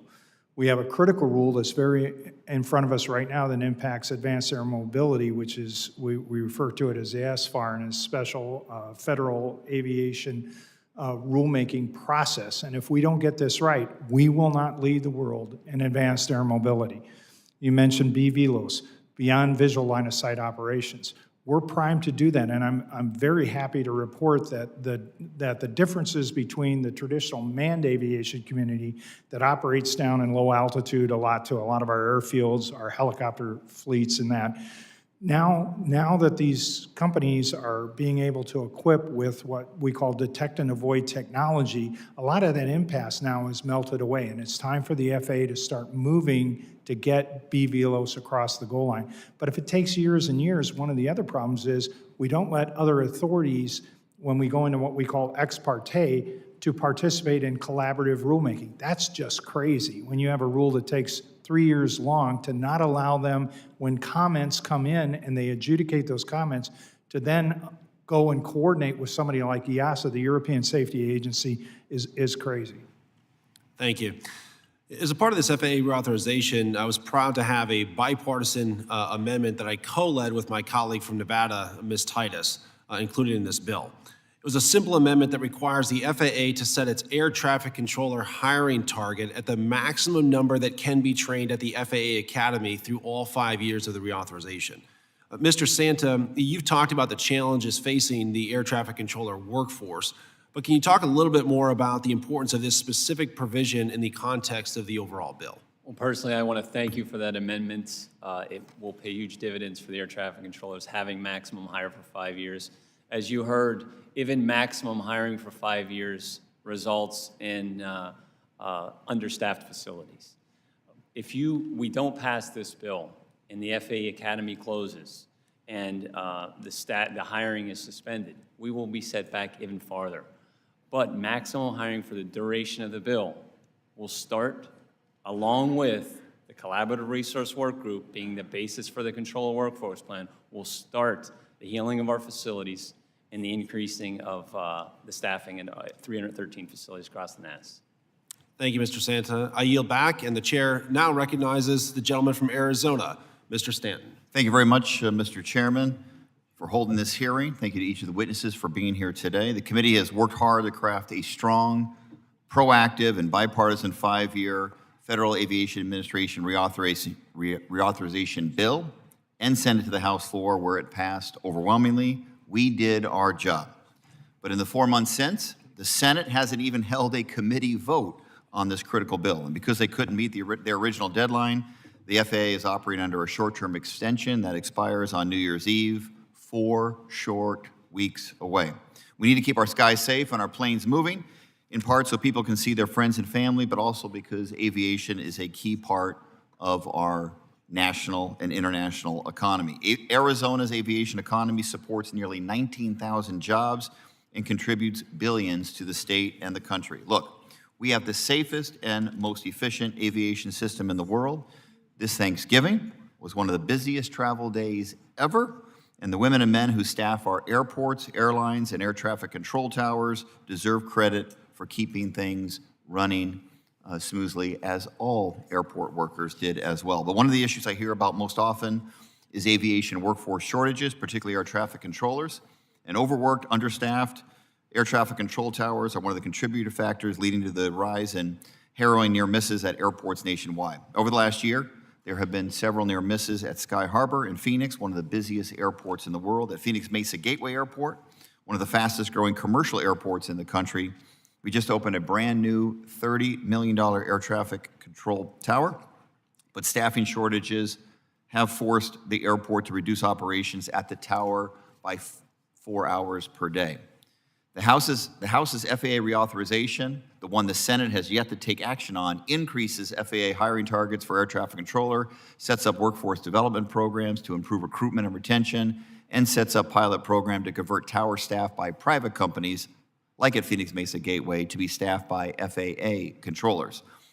It's not just airplane safety. Our bill also addresses passenger safety as well, particularly the safety of passengers with disabilities. Just last week, a video went viral showing ground personnel carelessly throwing a passenger's wheelchair down a ramp where it bumped off and bounced across the tarmac. And we have a video.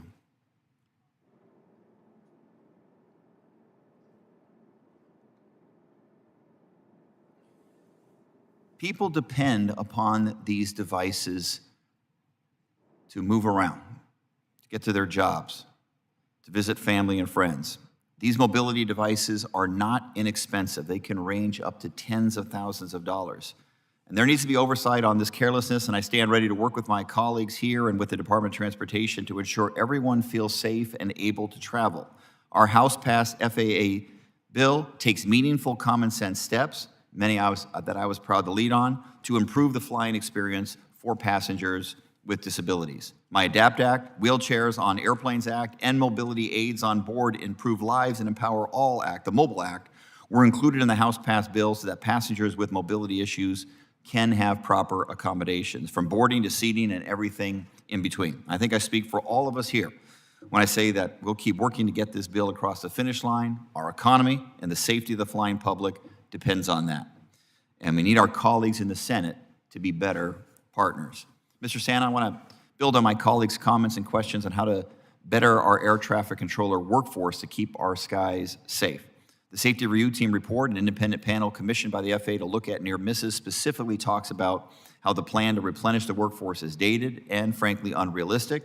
Specifically, When accounting for retirements and other attrition, the current plan reduces, quote, a negligible improvement over today's understaffed levels, unquote, to the tune of less than 200 additional controllers on the job by 2032. I have 2 questions. First, how can we attract more people to be air traffic controllers? And second, if we can't, what does this mean for the chances of more near misses or even the possibility of collisions at airports? Thank you. And then after the question, I'll yield back to the chair. Attracting people to the profession hasn't been historically difficult. On a bid, we'll get upwards of 10,000 applicants. The problem is the hiring process. FAA Finance does not feel that we're understaffed. That's just frank. The controller workforce plan that they've presented to you this year actually reduces our numbers. This is a small workforce. We have 1,000 less certified professional controllers than we have a decade ago. We only have 10,700 controllers.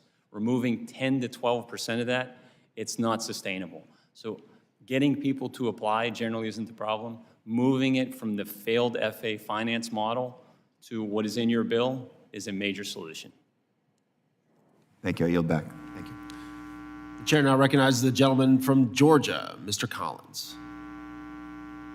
Thank you, Mr. Chairman. You know, I think there's been one common theme that I've heard over and over and over, and that's modernizing and modernization. And it's true. And it's not just in aviation, but it's in the entire federal government.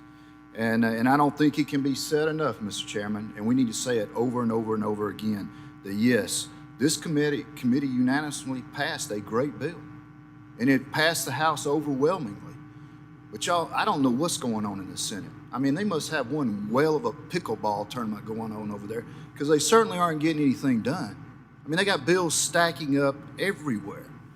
And if I seems frustrated, yeah, I'm a little frustrated, because I actually had an amendment in the FAA reauthorization too that studies hypersonics and getting incorporated into the national airspace. And this amendment addresses a number of things. We can't say enough. Workforce provisions, airport improvements, policies to help our general aviation community. So, Mr. Bunce, the Senate's delay in passing this reauthorization bill,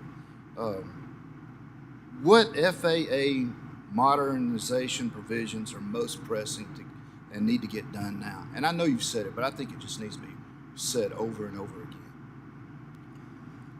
To be able to keep pace with technology, the FAA has to have a nimbleness in its rulemaking. By bringing in an associate administrator for rulemaking that this bill does, elevates the importance of being able to get rules, policy, and guidance out. We think that's very important, and I think the Senate has similar provisions that are able to support that. Likewise, what the House bill has done is also create a deputy administrator for safety and operations.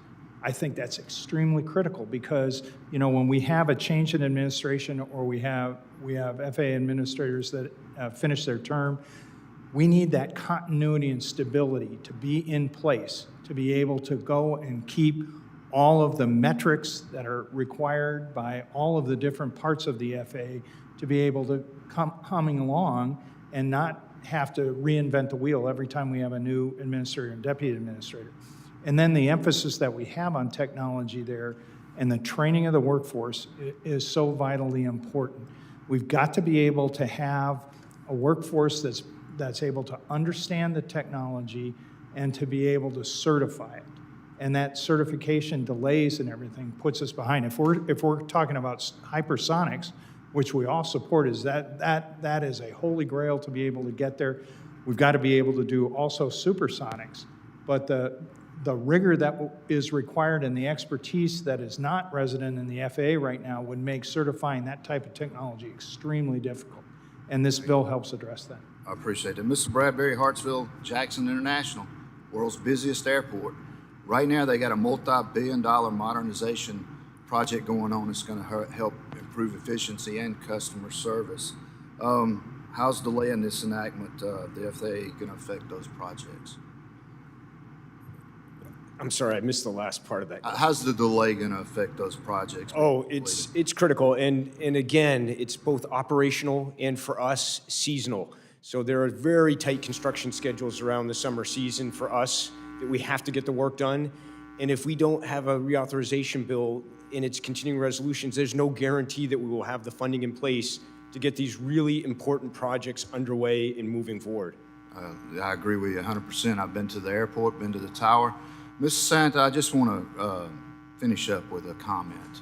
I've been to TRACON in South Atlanta, met with the air traffic controllers, great people. A lot of them are veterans, very proud of what they do. But I'm going to tell you something. There's two things. NOTAM, yeah, it failed. It's a 30-year-old software, and instead of our FAA concentrating on improving that software, what'd they do? They spent tens of thousands of dollars to write a 179-page ruling to change it from notice to airmen to notice to air missions, and it certainly didn't make it any safer because it failed. And the other thing I'd like to say is the fact that we have an FAA that is more focused on hiring people based on DEI and wokeness instead of qualifications is one of the main reasons that you're seeing a lot of your air traffic controllers retire or quit, because they don't want to be responsible when someone comes in and something drastic happens, because we have an FAA that's been led by a Secretary of Transportation, Pete Buttigieg, who is totally unqualified, has no idea what he's doing, and is pushing nothing but a socialistic experiment on an industry that he doesn't know anything about. And with that, Mr. Chairman, I yield back. Thank you, Mr. Collins. I recognize the gentlelady from Kansas, Ms. Davids, for 5 minutes. Thank you, Chairman Garrett Graves, and to Ranking Member Cohen for holding this hearing today. And thank you also to Chairman Sam Graves and Ranking Member Larson for their leadership on passing a common sense reauthorization of the Federal Aviation Administration in the House. Like many across the country, my holiday travel last year was impacted by some of the widespread flight delays and cancellations that we saw. And while our country's skies are absolutely the safest in the world, due to the hard work of our pilots and air traffic controllers, flight attendants, ground crews, and more, we have seen a troubling uptick in the near collisions at airports in our country.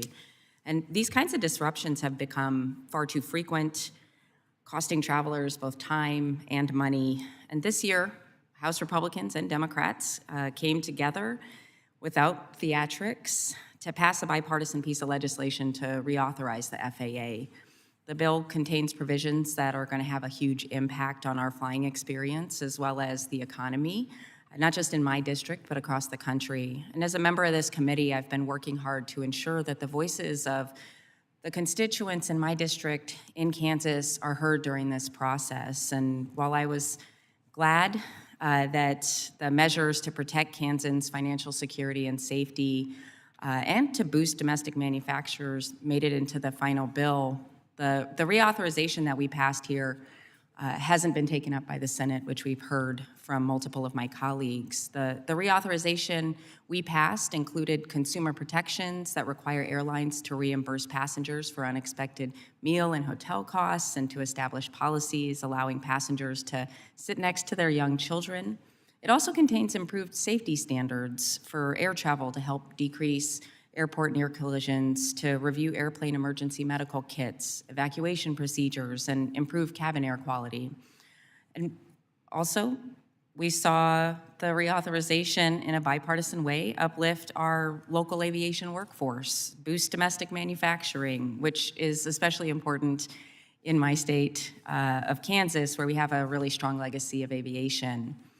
And finally, this bill is going to improve and promote hiring of more air traffic controllers, strengthen the talent pipeline for pilots, maintenance technicians, and aviation manufacturing workers. And all of this is good stuff.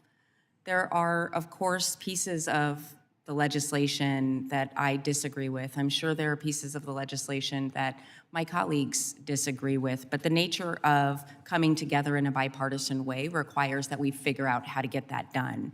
And we all understand the benefits of a strong system to ensure that our economy continues to move forward. Passage of the FAA bill is exactly how our federal government should be operating. We saw that here in this committee, people from both parties coming together to find solutions to some of the most pressing issues that we're facing as a country. pragmatism, compromise. These are things that make this work possible, and we have gotten to see that here. I really hope that the Senate will consider the version of the FAA reauthorization that we have put forward, and I will look forward to working on a final compromise with what they do end up getting done. Mr. Bunce, I do want to chat with you for a moment about the FAA reauthorization that we passed and the provisions that focus on strengthening the safety workforce, improving the agency's rulemaking, which I've heard from you about today even.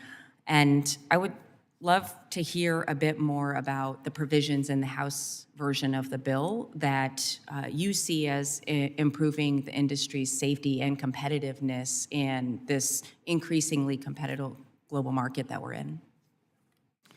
Well, thank you, Ms. Davids. First of all, also thank you for your emphasis on advanced air mobility, things like mobile clearances that's going to be able to facilitate the ability to get these vehicles into the airspace. Again, as I mentioned earlier, the rulemaking itself, policy and guidance, needs to be more nimble and streamlined because we are losing our edge in the world environment when other authorities can be able to promulgate rulemaking much faster. We all know we have to comply with the Administrative Procedures Act, but we've got to be able to audit our processes, be able to look at it and look at what other federal agencies do to be able to have more nimble rulemaking to get through the process. Sometimes it's taking 5-6 years, and the advanced rulemaking just sits on the shelf while other countries take what was done and be able to apply it. So that and the emphasis on technology and on workforce, all of the things that have been mentioned in this hearing so far are so critical to maintain our safety and to be able to improve as we put more vehicles into the airspace. Thank you. And thank you to all of our witnesses for being here today and emphasizing the importance of this work. I yield back. Thank you, Ms. Davids. I recognize the gentleman from New Jersey, Mr. Van Drew, for 5 minutes. Thank you, Chair. I'm in strong support of passing a comprehensive and long-term FAA reauthorization. In the House bill, we have secured a number of big wins for the United States of America. I'm most proud to say that our bill makes the William J. Hughes Technical Center permanently located in southern New Jersey and more specifically dedicated to advanced aerospace. The newly named FAA Technical Center for Advanced Aerospace will provide steady jobs and, most importantly, an opportunity for technical advancement aimed at bettering the safety and the capabilities of air travel. It's important. Also important is the amendment that will improve the protections for people with disabilities in our travel industry. The air travel experience should be a pleasant and safe one for everyone, for all people. So ensuring quality access is of utmost importance. American aviation today faces numerous problems ranging from air traffic controller shortages, safety issues with documented near misses of aircraft, a rising number of cancellations, and our inability to keep up with advancing technology. Staffing shortages are plaguing aviation. This not only has determined detrimental impacts on our economy and the labor workforce, but the safety capabilities of our aviation industry. This is serious stuff. Specifically relating to the staffing shortages, Mr. Santa, and I have to digress for a minute. I love your name, man. Santa. It's perfect for this time of year. You're just too skinny. Do you ever have fun with it? Never, ever. Never? We'll see. Okay, I am right now. If I were you, I would. But anyhow, I got to get on. These questions are for you. What are the safety implications of the staffing shortages, and what can be done to ensure that safety isn't further affected? As I've said numerous times before, safety is our priority. No matter what the staffing at the facility levels are, no matter how critically staffed we are, and no matter what plan the FAA Finance puts out to reduce our numbers, safety is our priority. We're proud of it. We're professionals. We're dedicated to our skills, and it takes a lifetime to learn how to become a good controller. You're continually getting better. So with that priority focus, the capacity is reduced, obviously, with single sector positions and with the increase in traffic by new users, general aviation's up, cargo is obviously up. The deficiency comes in, you just can't work that much traffic with the understaffed situations in our facilities. But safety is always a priority. And we can't say it too many times. What role has FAA finance played in the current controller staffing model? What's their role? The biggest detriment is the staffing model that FAA Finance employs. They report to industry and to Congress a much healthier situation than is actually out there. Last year, they reported our facilities at 102% staffed by using erroneous and flawed information. Our facilities are not 102% staffed. They are critically staffed. We're thousands below even an old 10-year-old number and the new CRWG numbers that desperately need to be implemented. They've been jointly collaborated.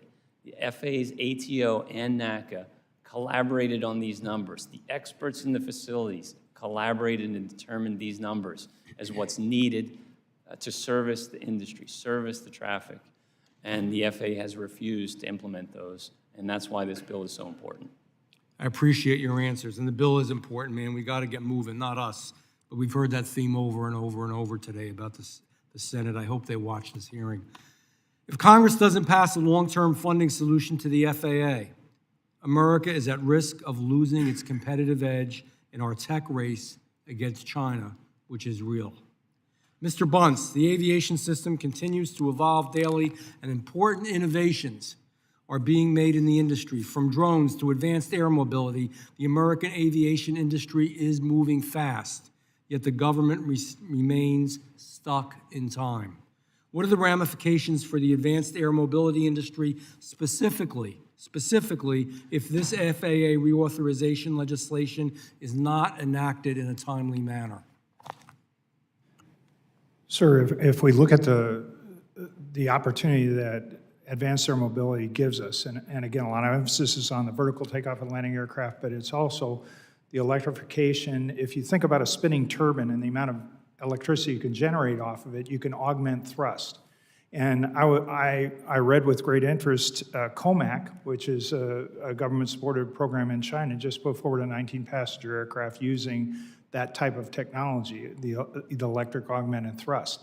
And so what this bill gives direction to the FAA to be able to work with industry collaboratively on advancing these technologies. The Tech Center plays an incredible role. In fact, I hope that we after this bill is complete, we can get together industry and the government and be able to have also NASA bring in their long-term program to be able to, how they're supporting industry in advanced air mobility and merge those programs more collaboratively, because there's a lot of great work that the Tech Center could do in conjunction with what NASA can do to help further this and keep our global leadership in place. We are an aerospace nation. We need to stay that way. Thank you, and I want to thank Chairman Sam Graves, Ranking Member Cohen, Chairman Garrett Graves, and Ranking Member Larson, and this entire committee, and all of you. You've done good work on it. I yield back. Thank you. Mr. Van Drew, Mr. Cohen, I hear y'all continuing to make reference to Mr. Santa and fun of his name during the holiday season and everything else. I'm really not sure what y'all were taught as kids. The last name is Claus. Just want to, for the record, make that clear. With that important clarification, Mr. Garcia, you recognized for 5 minutes. Thank you, Chairman Graves and the ranking member for this hearing. The House passed the FAA bill, which contains, of course, priorities that I was proud to advocate for, including a long overdue increase in AIP and workforce development funding and improved consumer protection measures. As my colleagues have stated, it is critical for the safety of the aviation industry and the American public to expeditiously pass a bipartisan FAA bill, but we cannot do so at the expense of our airport workers. Airport workers, many of them who are women, Latino, and Black, work grueling hours for poverty pay to keep our airports running, and they deserve better. That's why I introduced the Good Jobs for Good Airports Act, which would provide livable wages and benefits for these workers. Although not included in the House-passed bill, it's important to keep fighting for strong labor protections during future negotiations. This includes guarding against provisions that could unravel hard-won labor agreements, like a pilot retirement age increase. Mr. Peterson, can you talk about how bolstering airport worker wages and labor protections can benefit airports writ large? Sure. So first, let me say that we support your legislation on the workers' wages. One of the things that we do see is a heavy turnover in the groups that you spoke about. They start working in the job and then they leave the job because other things become available. They're often lower paid than a lot of their peers in other industry. It's costly to get to the airport and things of that nature. So again, having legislation that provides workers with good pay, good benefits is critical. Obviously, our belief would be that if all of them join the union, we would fight for that. But with legislation like yours, getting that in place for sustainability is critical. And that's a baseline. Obviously, some areas beyond, in high-cost areas are already doing that. They have to do that because they just can't get anybody to come work there. So we absolutely appreciate that. Well, thank you for your answer. In your written testimony, you mentioned that airlines are pressing Congress to present state and local labor laws that govern minimum wage, to preempt those laws, and they govern wage, meal, and rest breaks and family and sick leave, which builds on their local efforts to exclude airline workers from these laws. Why would excluding airline workers from the state and local labor laws be disastrous for the current and future generations of airline workers? And how does the House-passed bill reaffirm the right of states and localities to set higher labor standards?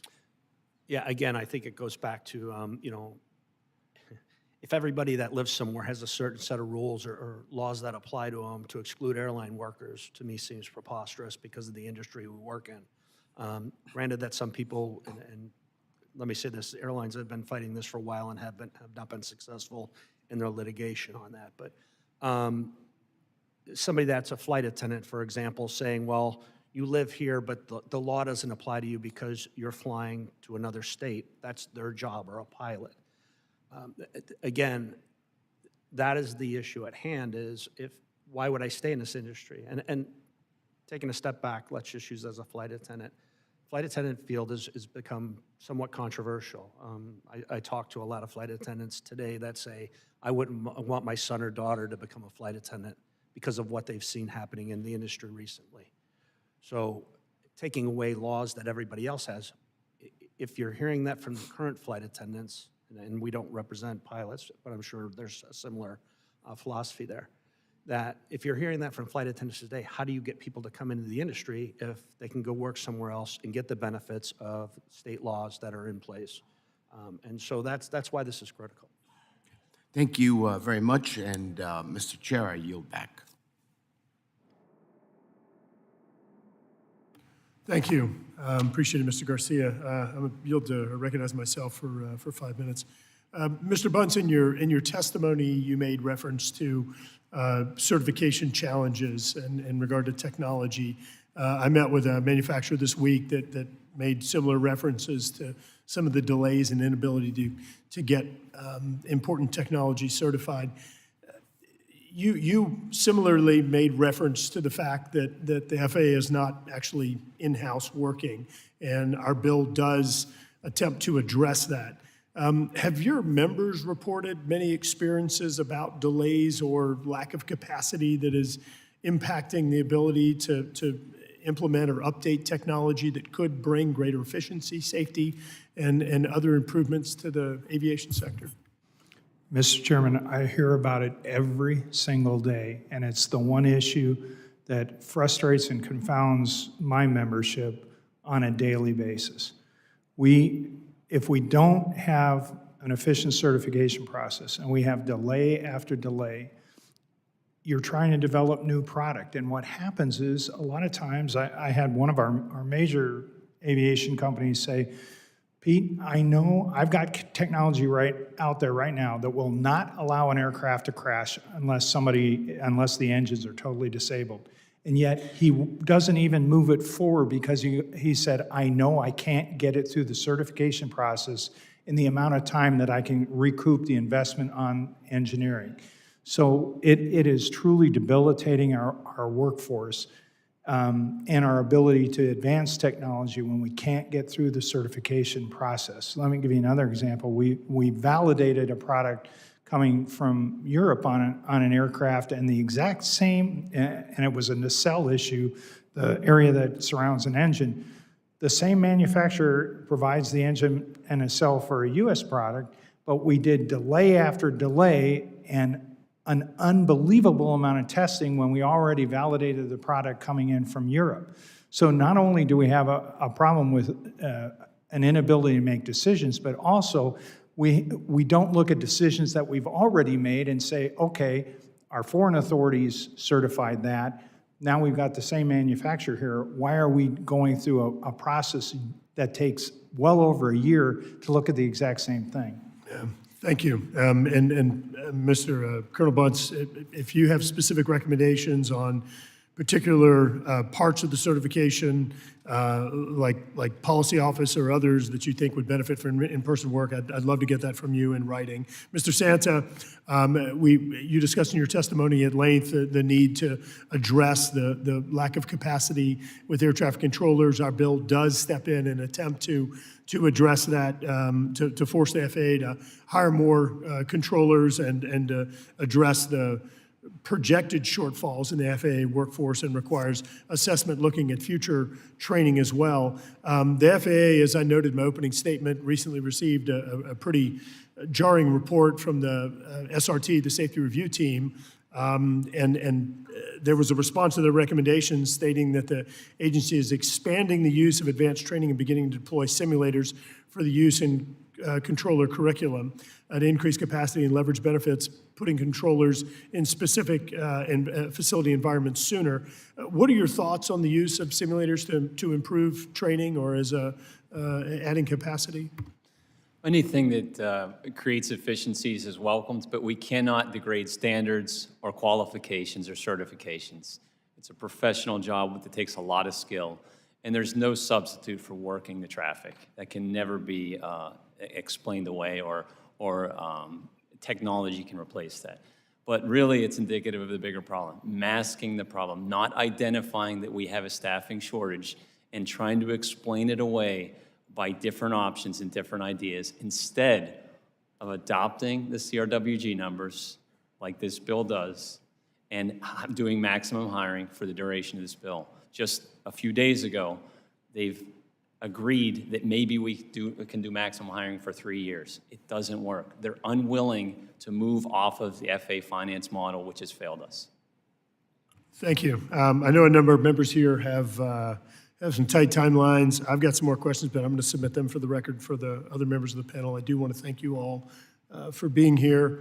And with that, go to my friend from Nevada, Ms. Titus, for 5 minutes. Thank you very much, Mr. Chairman. I represent Las Vegas, and the airspace over my district is very busy and getting more crowded. You've got all of the commercial airlines coming into McCarran. This was our busiest month in October, almost 5.5 million. You've got all the private jets coming for the big events like F1 and the Super Bowl. They're using Henderson and North Las Vegas. You've got helicopters taking tours to the Grand Canyon. You've got Nellis Air Force Base, and you've got casinos using drones to deliver drinks by the pool. So it's everything. Now, I want to speak to you, Mr. Santa. It's distressing to say you have 1,000 fewer than you had 10 years ago, and you'll only have 200 more in 10 years from now. but we're getting more people in the skies. Can you just say one more time for the record how important it is to keep up with that demand and air traffic controllers? Well, first of all, I want to personally thank you for your amendment. It will serve air traffic controllers well by maximal hiring. But Las Vegas is one of the hottest spots in the country. Their numbers being 10 years old, their staffing numbers, they have requested, they have put joint recommendations together. Their numbers are way too low. The new CRWG numbers address that. The FAA is unwilling to completely adopt them and put them into the controller workforce plan. It is creating challenges specifically at Las Vegas, among other facilities across the NAS. 10 years is a lifetime in this industry. And specifically for Vegas, as you said, with the F1 and with the F1 race. Or international flights. All the international flights, they did have some of the busiest traffic, and they're servicing that airport the best they can with critically understaffed needs measures. What are your members doing to be, I hate the term, but proactive and encouraging ways to improve the situation, either airport improvements or all, instead of just reacting to an incident? We have a lot of programs at SAP, which is a voluntary reporting to report issues before they become chronic. VSRP does a similar goal, and we're part of the solution. We're collaborative. We need NACA members. Are tasked, and they should be collaborative with all of the solutions at the facility. The major situation, specifically at Vegas and many of our facilities across the country, is critical staffing. We have tried to be collaborative, and we are. The FAA's ATO, the Air Traffic Organization, and NACA jointly developed new staffing numbers that were degraded by 10 years, and they will not be implemented by the FAA at this point. Thank you.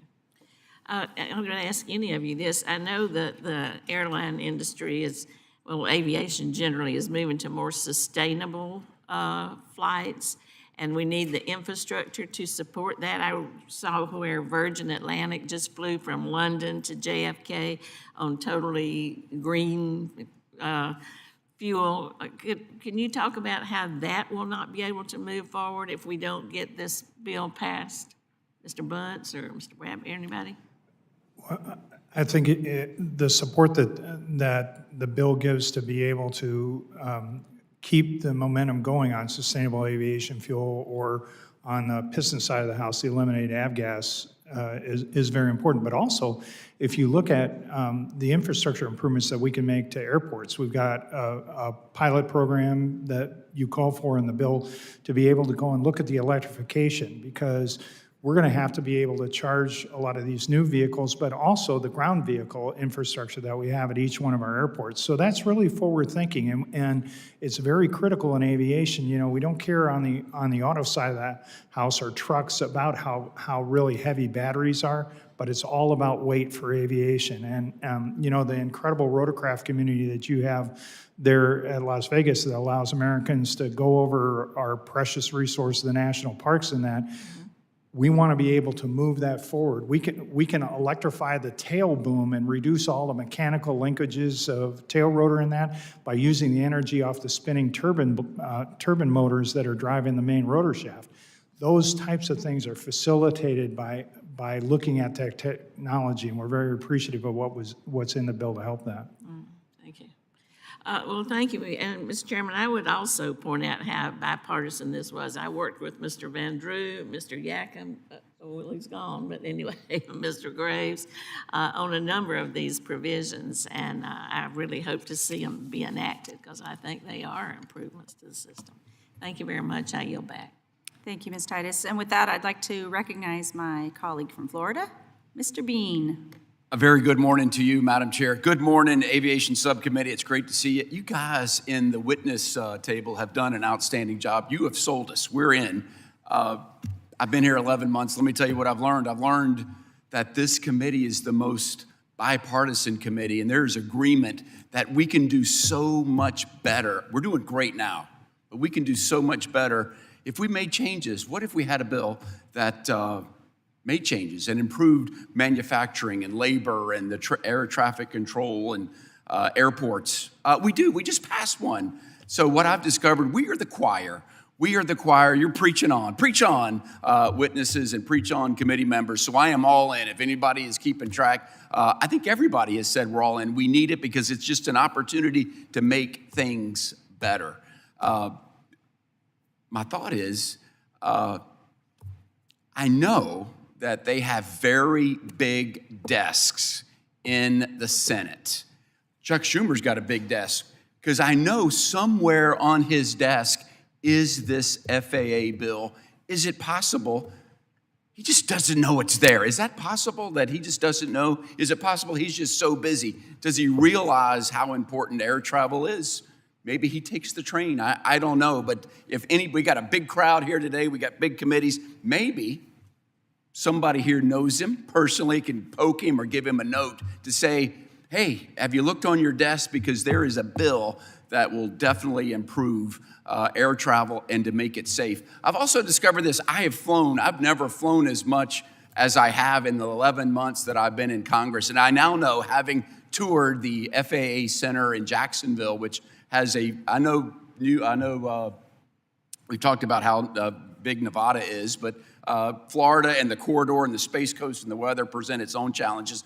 Everybody, when you're on a plane now, just know that there's somebody watching over you. There's an air traffic controller watching over you. And we just take it for granted that they're well rested and they're not overworked. And so I am grateful for them. We're just grateful that the airport's gonna receive us and they're not gonna be overworked or have the space, or the concrete's gonna be just right and all the standards and workers and so many things. So if we don't pass this bill or if we extend it, we're missing an opportunity. We're missing an opportunity to go forward. My question to Mr. Santa is the contract program is a great program. This is the contract tower program. We got 262 small airports across the country participating in it. I've got several in my district, Cecil and Craig airports. If we don't pass it, if we just punt and not score the touchdown with it, how does that affect? What's our plan? What say you, Mr. Santa? Thank you for the question. Thank you for the support for JAX as well. That facility is in a critically staffed nature as well. It's critical to the East Coast traffic, and they're doing a phenomenal job with no resources. So thank you for that. FAA contract tower program services our smallest facilities, right? General aviation, busy facilities, flight schools. Mr. Bunce and I both are pilots, and we use those airports. My home airport is actually under the federal contract tower program. And with the reauthorization lapse, those programs are suspended. So the service and the safety that you would expect into those airports is lessened. 10-4. I'm almost out of time, but everybody here, if you're sitting out in the audience, you're part of the Aviation, T&I Aviation Subcommittee family. So together, maybe we can get the word to people with the big desks that have so much going on to say, let's take the one out that says FAA reauth and let's put that on the hot burner. Mr. Chairman, with my last little bit of time, I want to ask for unanimous consent on a part of Mr. Santa's written testimony. In your written testimony, which I have read, you have a section that says how important air traffic control is to this bill. That provision was inserted, and with your permission, Madam Chair, and unanimous consent, I'd like for that section of Mr. Santa's testimony to be now known as the Santa Claus. I yield back. Well, without objection, so ordered, Mr. Bean. With that, my friend from California, Mr. Carbajal, follow that. Thank you. As long as it's Santa Claus, but not DeSanta something, that might work. Mr. Bunce, I appreciate your testimony highlighting the importance of technology and innovation. One of the provisions that I worked on with Representative Yacom and Davids was a pilot program to deliver clearances via mobile devices. This is intended to help modernize our technology and air traffic control towers and deliver more efficient digital clearances to aircraft through Internet Protocol for general aviation and on-demand Part 135 air operators. Mr. Bunce, can you expand upon how this would work from a user perspective? And Mr. Santa, from an air traffic perspective?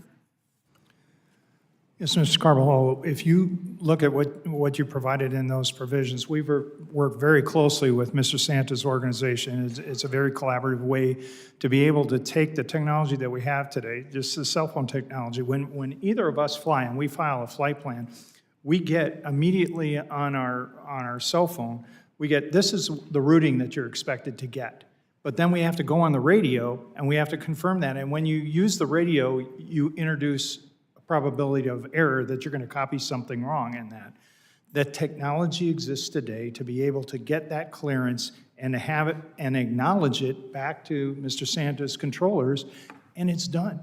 And it'll make it safer, but also think about now the advanced air mobility vehicles entering into the space. If they're in a very dense metropolitan area, right now they're going to have to get on the radio or the cell phone, and probably the cell phone because radio line of sight may not be working, to be able to get to the controlling agency to be able to say, I need clearance for takeoff. With this technology, we'll be able to do that electronically, and it'll make the system work. Otherwise, it's going to bog down with just calls. Thank you. Mr. Santa? I just want to add, we heard a lot about bipartisanship, and this industry works on collaboration. Mr. Bunce and I, whether it's a CEO of an airline, whether it's general aviation, cargo, whatever, we work on our issues. And all the technology, unfortunately, the FAA generally can't provide due to funding, we still work on it. We still embrace the technology that's available and the challenges that we face to try to serve the industry the best we can. And it's something that we're all proud of. And when we sit up here, we don't pre-plan this message or this status. It's in us because we do it and we live it every day. Thank you. Continuing with you, Mr. Santa, one of the FAA's most successful government industry partnerships is the Contract Tower Program. 262 smaller airports across the country participate in this critically important air traffic safety program, including 21 in California, one of which, the SLO County Airport, is in my district. Can you comment on the importance of the Contract Tower Program to the National Air Transportation System, and what impact will there be on the program if FAA reauthorization is significantly further delayed into next year? Thank you. I've said many times before, it services some of our smaller airports. And that is a little erroneous. Some of our federal contract tower programs and airports serve hundreds of thousands of airports a year. And that is essential to the safety, the efficiency, and the capacity of those airports, no matter where they're at. With the reauth lapse, those programs get stalled, they get on hold, and there's a real opportunity for them to be canceled. Servicing or losing service to those airports and those regions and those communities, it would damage the economy in this industry. Thank you very much. Madam Chair, I yield back. Thank you, Mr. Carbajal. With that, I'll recognize Mr. Molinaro from New York for 5 minutes. Thank you, Madam Chair. I'm often concerned in following Mr. Bean, so I'm glad to have a little bit of distance. Never know how he's going to ultimately land the plane. Today was no different, but thank you all for your participation. I also want to share a degree of frustration. I certainly know the Senate Majority Leader. I know he flies on a plane. I know he likes airports. I know he likes planes. I know he likes the industry. The fact that we have this hearing at all is entirely unnecessary were the Senate just simply to move forward earnestly with the consideration of FAA reauthorization, and the failure to do so, quite frankly, does threaten a number of sectors within the industry. I want to start with one. The House reauthorization bill includes a provision, a bill that I worked on with committee that would help to accelerate the emergence of advanced air mobility. Mr. Bunch, you talked a bit about this already, but I'd like to return to it because I see, in particular, electric vertical takeoff and vertical takeoff technology as having great benefit not only to those more congested airports, but also rural airports in places like upstate New York, where there are geographic and topographical challenges. I have an airport in the gorge of upstate New York, for instance, and being able to connect those smaller airports with regional airports will accelerate access to to flight and greater transportation capacity. The provision specifically includes a new pilot program to grant funding to airports for expanded access to the electric aircraft charging equipment, which is necessary to make those important upgrades to allow for vertical takeoff. Mr. Bunce, if you could you just expand on what delays in at least reauthorization with this provision mean to the, in particular, eVTOL and VTOL technology and the impact to airports specifically? Well, sir, at this point in time, it's very critical for us to move out on advanced air mobility, and a delay in getting this reauthorization done is only going to exacerbate what has been created by the movement to what we call the powered lift rating for new pilots in advance, especially these vertical takeoff and landing aircraft.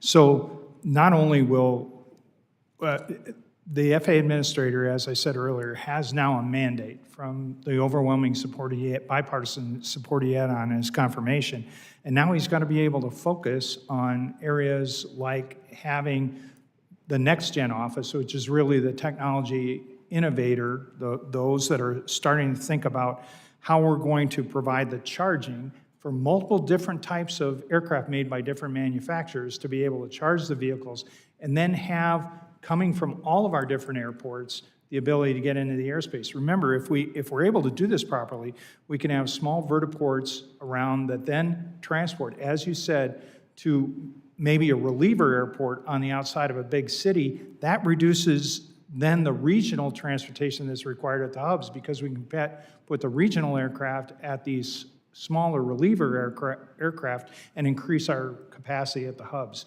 So the first step is allowing these airports to have a charging capability for electric aviation and electric vehicles. I appreciate that, and as I said, the capacity to expand access in upstate New York and rural airports is very important. Mr. Bradbury, do you want to add to that? And if you don't mind, I want to get one last question in, so briefly if you could. Sure. I just want to say airports really appreciate the pilot program that you've established from this bill. It really will assist airports in eVTOL and advanced air mobility. Very much appreciated. And I appreciate working with all of you. I also appreciate working with the folks at TWU and Mr. Peterson. I'm grateful that you're here. You're doing fine, by the way. I understand this might be your first time testifying before a congressional committee. Is that true? That's correct. You're doing a great job. That is correct. But I wanted to point to a piece of legislation that we crafted together, the Global Aircraft Maintenance Safety Improvement Act. As you know, America outsources too often repair. You've testified that China is the largest destination for offshore aircraft maintenance jobs. Could you just speak to the kind of maintenance work that's being performed on U.S. aircraft at facilities in China, and how this bill addresses that very dangerous status quo? Sure. So I think the first part of that is the main work being done in China is the heavy maintenance and overhaul, which is the behind the scenes, behind the panels, opening up the aircraft, what the passenger and the flying public doesn't see. That piece of work, I would argue, is critical to the U.S. aviation industry. And to me as a mechanic, knowing that the people that our folks, when they work behind that, I know they're FAA certified, I know there's inspectors on the facility and whatnot. In China, I don't know who's working that aircraft. I don't know how they worked on the aircraft. And ultimately, when it lands back in the U.S. and I then take it over, I now become responsible for it. And I appreciate that. The fact that we don't have this global safety standard would surprise most passengers in this country. It's a pleasure to work with TWU and all of you on this. Thank you. I yield back. Thank you, Mr. Molinaro. I'll recognize Ms. Norton from the district for 5 minutes. I thank the chair and ranking member for holding this hearing to emphasize the importance of passing a long-term Federal Aviation Administration reauthorization bill soon. As the co-chair of the Quiet Skies Caucus and the member who represents the District of Columbia, which is plagued by aviation noise, I would like to use this opportunity to highlight 2 provisions I got included in the House-passed FAA reauthorization bill, the Securing Growth and Robust Leadership in American Aviation Act to combat helicopter noise. Helicopter noise can harm health, quality of life, and the structural integrity of homes. In 2019, I led a request to the Government Accountability Office to conduct a study on helicopter noise in the National Capital Region. In 2021, GAO released its study and recommended that the FAA implement a noise sharing mechanism for helicopter operators in the National Capital Region. In 2022, the FAA initiated a pilot program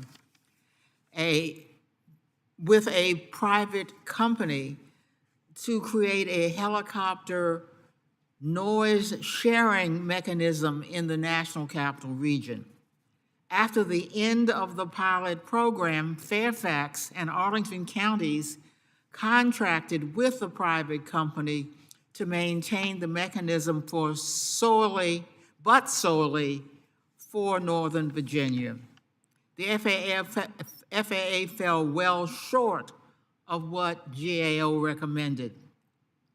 One provision in the bill would require the FAA within 180 days to create and implement a helicopter noise sharing mechanism for all helicopter operations in the National Capital Region and to make the data collected accessible to the public online. This data would help us develop additional solutions to combat helicopter noise. The other provision in the bill would direct GAO to conduct a study on reducing the helicopter noise in DC, almost all of which is created by government helicopters. The study would consider the extent to which military operators consider operating over overpopulated should continue operating over unpopulated areas outside of DC for training missions, the extent to which vehicles or aircraft other than helicopters could be used for emergency and law enforcement response, and the extent to which helicopter operators have assessed and addressed the noise impact of various factors of operating helicopters, including altitude, the number of flights, flight paths, prime time of day of flights, type of aircraft, operating procedures, and pilot training. I would like to close by highlighting a provision I worked on to improve emergency medical equipment, including the contents of emergency medical kits and training required for a flight crew.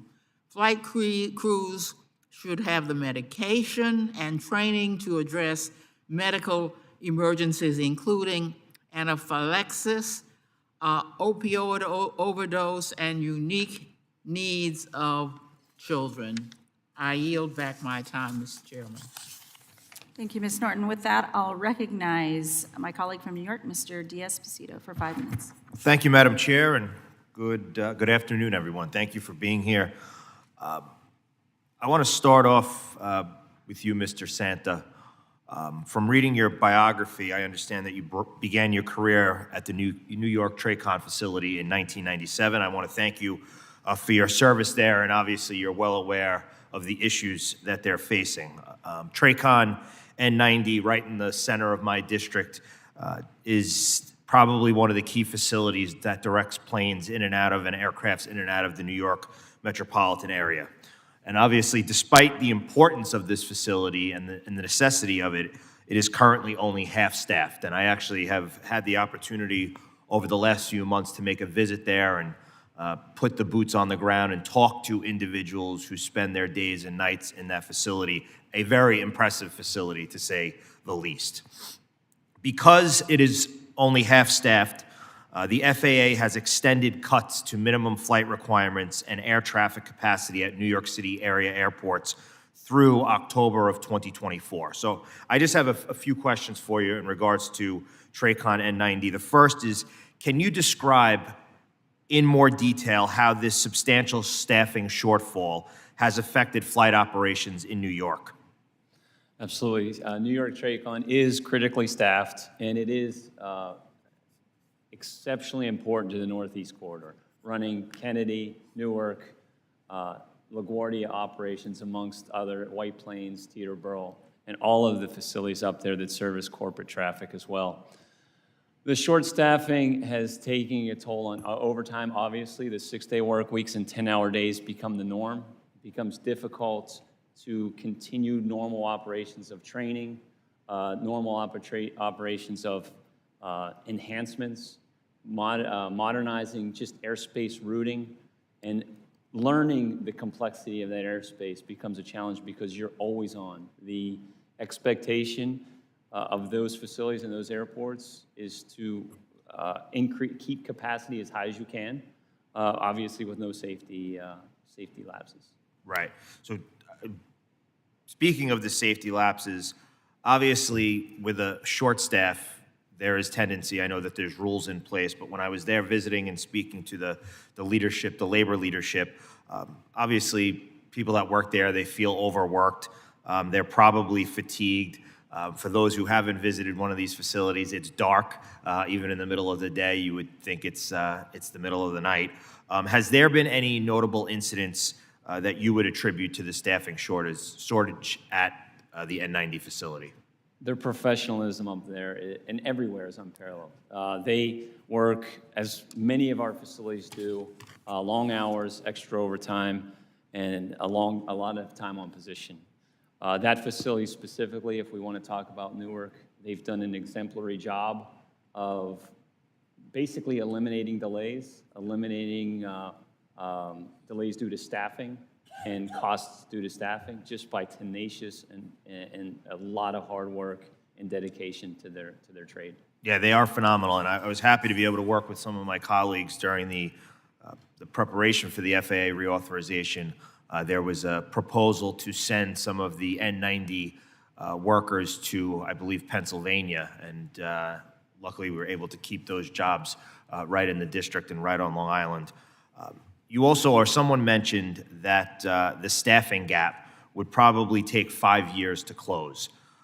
As a temporary fix, what steps do you suggest that the FAA can take to enable flights at New York City airports to be at full capacity once again? Well, unfortunately, the FAA was lapsed in the law to do local hiring. For years, they didn't employ that law, and just recently, they put a bid out, and I think they got over 300 qualified candidates. Hire those candidates into New York TRACON and New York Center. Both of those facilities desperately need them. They can start training. They can return back to some normalcy on their shifts because they're aggressively getting the job done there, whether it be training, servicing the industry, or maintaining the highest safety standards that they need to. Well, thank you very much. And I know that we've talked about all morning that the expiration at the end of the year would be devastating. Obviously, the CR for transportation expires in January, and I think it's a common theme, one that was mentioned by both my colleague from New York, Mr. Molinaro, and Mr. Bean from Florida. The facts are simple. We have a good piece of bipartisan legislation, and unfortunately, it's following the same route as much other good legislation, like our Secure the Border Act that's been sent over to the Senate and is apparently collecting dust. So I wish we didn't have to have a hearing like this, but I want to thank our leadership, and I hope that days like today maybe light a little fire on the other side of the House to get this piece of legislation off the desk and onto the floor so that you all and the people that you work with can continue the great work that you do. So thank you all. Happy holidays. Madam Chair, I yield back. Thank you. With that, I'll recognize Mr. Allred from Texas for 5 minutes. Sure. Well, thank you, Madam Chair, and thank y'all for being here and putting up with our questions. This is a crucial moment for the FAA reauthorization process as we look to our colleagues in the Senate to take up our bill. And I really am proud, and I think you've seen a trend here of the bipartisan work that we did in this committee to try and make sure that we could secure the FAA going forward, but also air travel in general. Mr. Santa, I want to begin with you, and I know you've gotten a lot of attention here today for good reason. But controllers at the airports in my region, in the DFW area, are working, as you've talked about today, 6 days a week, 10 hours a day, and we know that contributes to fatigue, to many things. And you've talked about the safety implications, I think, and you discussed that in your testimony. If you could talk about the personal impacts that has, because in my experience, part of recruitment and retention is that a job is one that, yes, you can be compensated well for, but also that fits with a family. My wife and I have 2 small children, 4 and 2, and if it doesn't work for your family, then it's hard to get new folks to come into a profession. So what do you see as the personal impacts of this understaffing? Thanks for the question. I feel like I can say, talk about staffing crisis at any facility that you bring up, and the Dallas area is one of the worst. You talk about Austin traffic, it's just exponentially higher. I do have a little story here I think that really epitomizes the problems that we have, and I will talk about the personal aspect. When you talk about ZFW, which is the Fort Worth Air Route Traffic Control Center, they have 253 certified controllers. Our interim number was 290, that's 10 years old. The new number the new target number is 295. FAA Finance actually cuts a 10-year-old number to 264. They're working 6-day work weeks, 10-hour days, and FAA Finance says, you're pretty good. It's not where we're at. And you talk about the personal interactions. This is a full-time job, full-time career, shift work, midnights, 6-day work weeks, 10-hour days. Nothing works well when it's critically staffed. You miss ball games, you miss your kids' events, you miss family events, you miss holidays. We're 24/7. This Christmas, there are going to be dozens of people that don't get to wake up and open presents on Christmas because the staffing is abysmal. Specifically, and like I said, anybody that sits and talks to me, I can tell you a specific story about how short-staffed they are. Well, so the understaffing can lead to more understaffing because then it's harder to get folks to come into it. Mr. Peterson, I wanted to turn to you, and I was so sorry to learn and hear, and I'm glad that you mentioned in your testimony about Michael Ingram's death at the Austin airport in my home state. It's clear that ground workers play an indispensable role from ensuring that baggage and cargo arrive at their intended destination to pushing back aircraft, and they should never face unnecessary dangers at their job. As you mentioned in your testimony, the House-passed FAA bill requires the FAA to conduct a call-to-action review of ramp worker safety provisions. Can you expand on how that provision is vital to prevent tragic accidents and deaths like Michael's from ever happening again?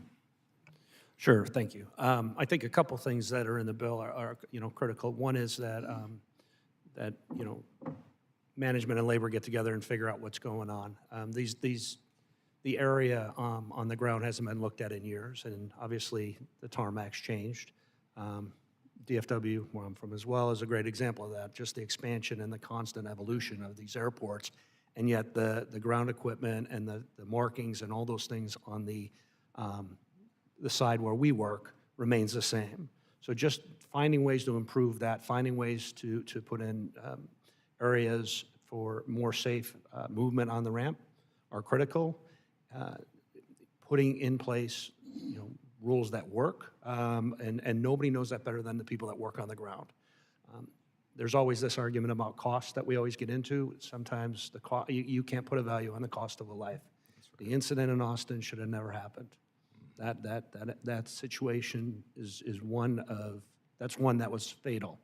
We constantly have people getting injured or maimed for no reason because this infrastructure hasn't been looked at in years, and it needs to be addressed, and the bill provides for that, which, again, I thank the committee for that. Yeah. Well, thank you, Mr. Peterson. Thanks to our witnesses. I yield back.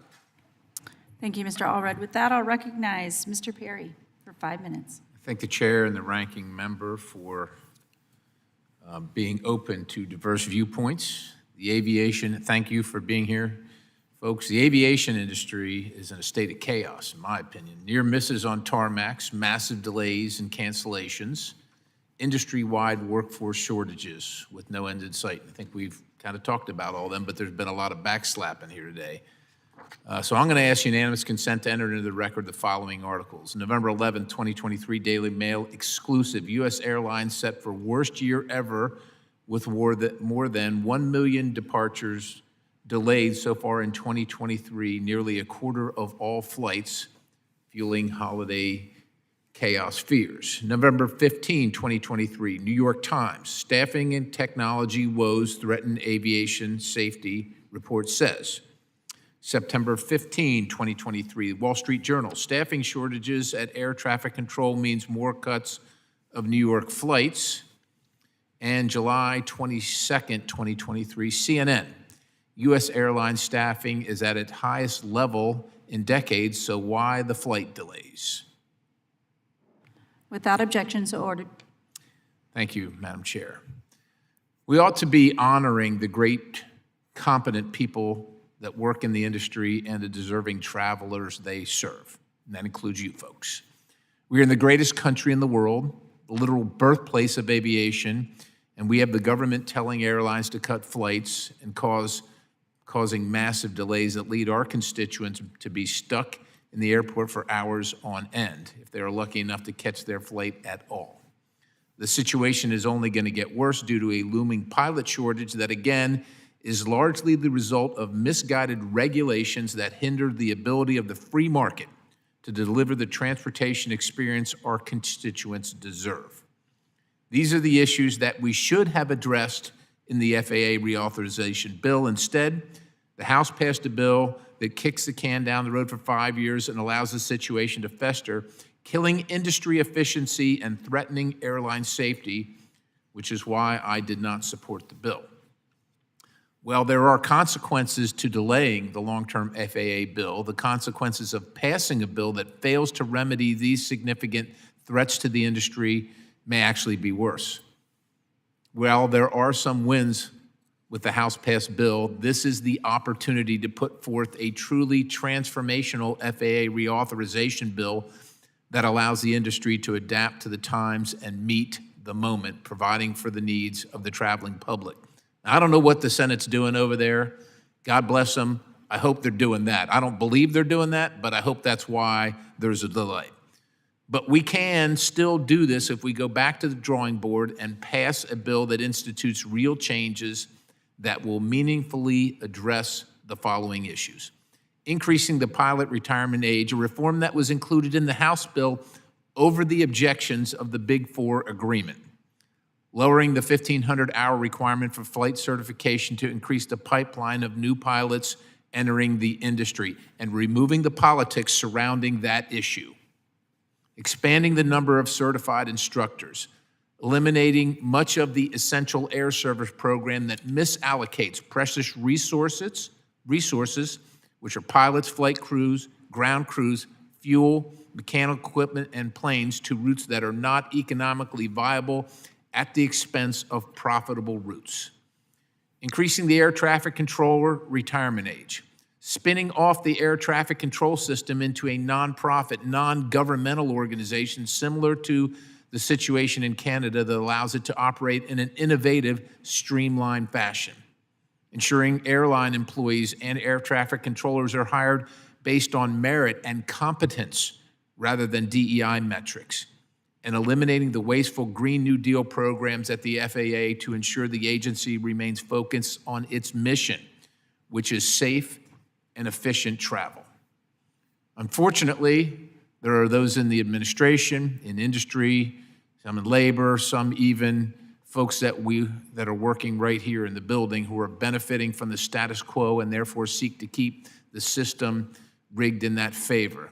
Damn the consequences to our constituents, our bosses, and the flying public.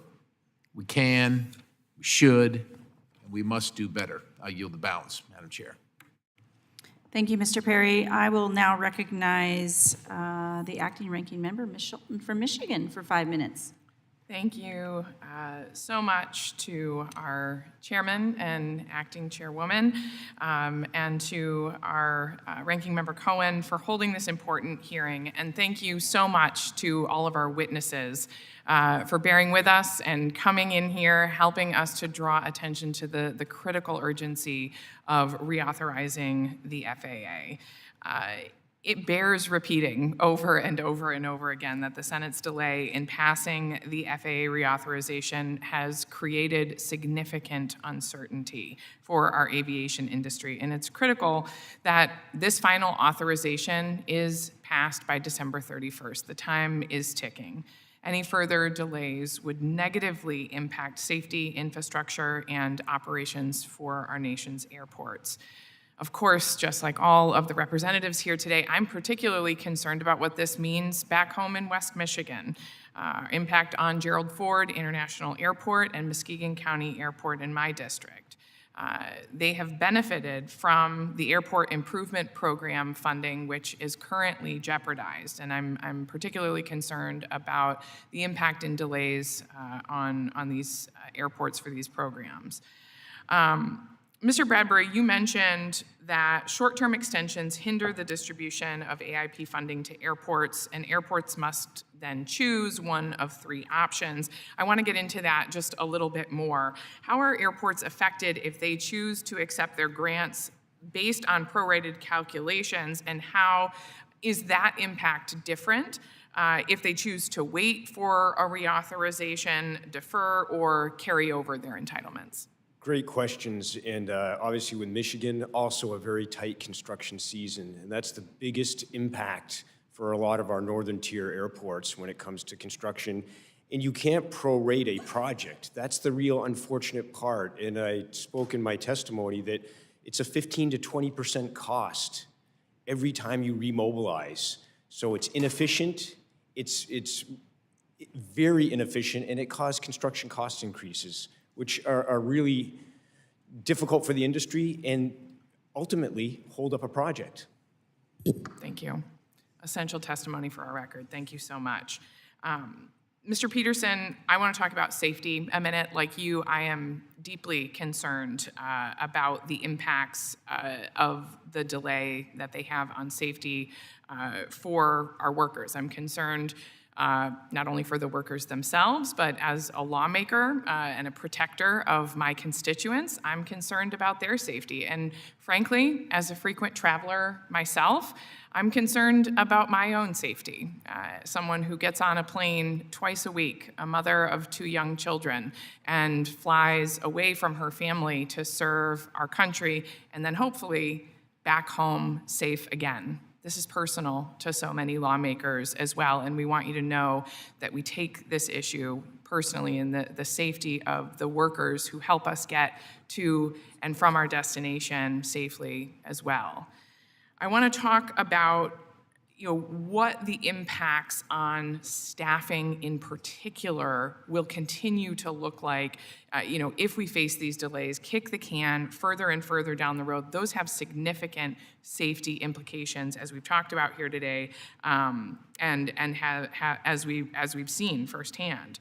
So, what will the impact on workforce recruitment and retention be? We know you may not be able to predict with exact certainty, but talk to me about how you see some of that playing out if the Senate continues to delay. Yeah, well, certainly the Senate delaying this isn't helpful by any means, and we want to see that get done. One element on the maintenance side that I want to just speak to is, as a mechanic, the training during the COVID era. We couldn't train aircraft mechanics, and that pipeline slowed down. So we're seeing that come back up now that people are able to get back into school and do the training. Again, it goes back to a lot of the schools aren't open anymore. Many of the college and even high school programs have just been shut down. We can't get workers into the field if we don't have enough training facilities to get them into the field. So this legislation provides the ability to do that, and we're thankful for that. This isn't new, though. Right. This has been something that we've been arguing about for years, and it goes back several years, about training facilities and training at home and not moving these jobs abroad to where we don't know who is performing what type of work, on these aircraft. And again, the traveling public, yourself, your families deserve better. That's exactly right. Thank you so much. I'll yield back the remainder. Thank you, Ms. Schulten.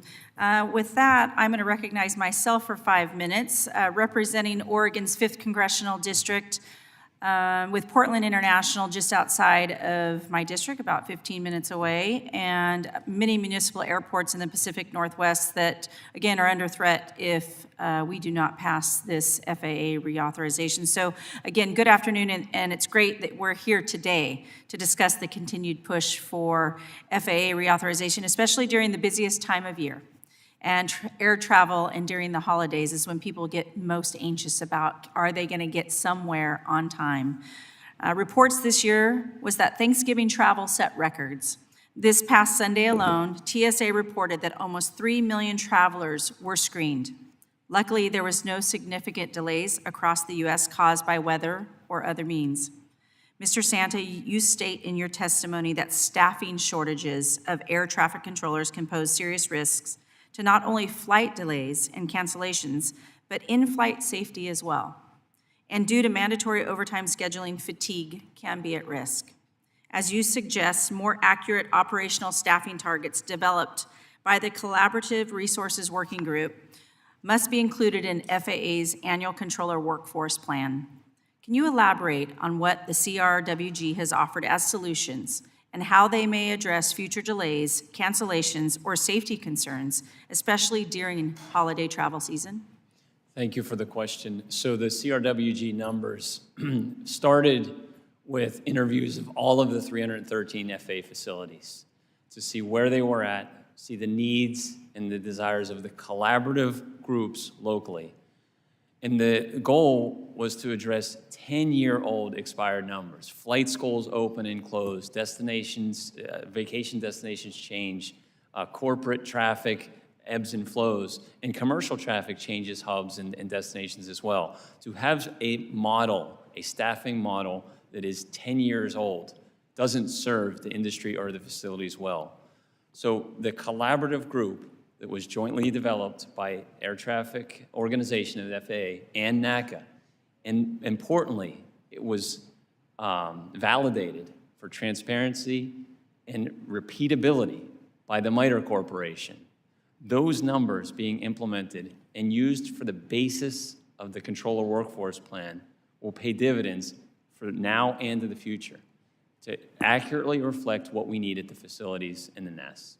Thank you. Of course, there's other reasons for flight delays. As part of the House-passed FAA, I supported an amendment to require DOT to improve reporting requirements for commercial flight cancellations or delays, with the goal of keeping travelers more informed and lead to strategies to mitigate the causes of those delays. Mr. Bradbury, how might this amendment improve the traveling experience for passengers at airports? And further, do you believe airports have a duty to passengers when flights get delayed or canceled? And can you explain how airports are working towards helping to improve that experience? Absolutely. The experience, obviously, everything comes down to our passengers. We don't exist without passengers. And our ability to connect the passenger to the air transportation system is paramount. So it is critical that we work together to make sure we mitigate issues and make it a seamless travel experience for all of our passengers, not those with mobility improvements, mobility and other disabilities. And this bill helps us to keep that going. Well, thank you. I think the theme is consistent. We'll have one more at this point.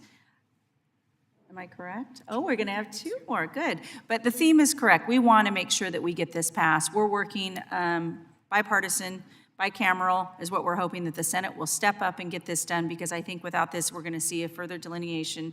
And, you know, as a new legislator, I mean, this is something that we are counting on and that we are working hard to do. So thank you for being here today. And with that, I'll yield back the rest of my time. And Mr. Desaulniers, Nicely it is your done. turn for 5 minutes. Must have taken French in high school. Well, I want to thank you. I want to thank the committee for having this hearing.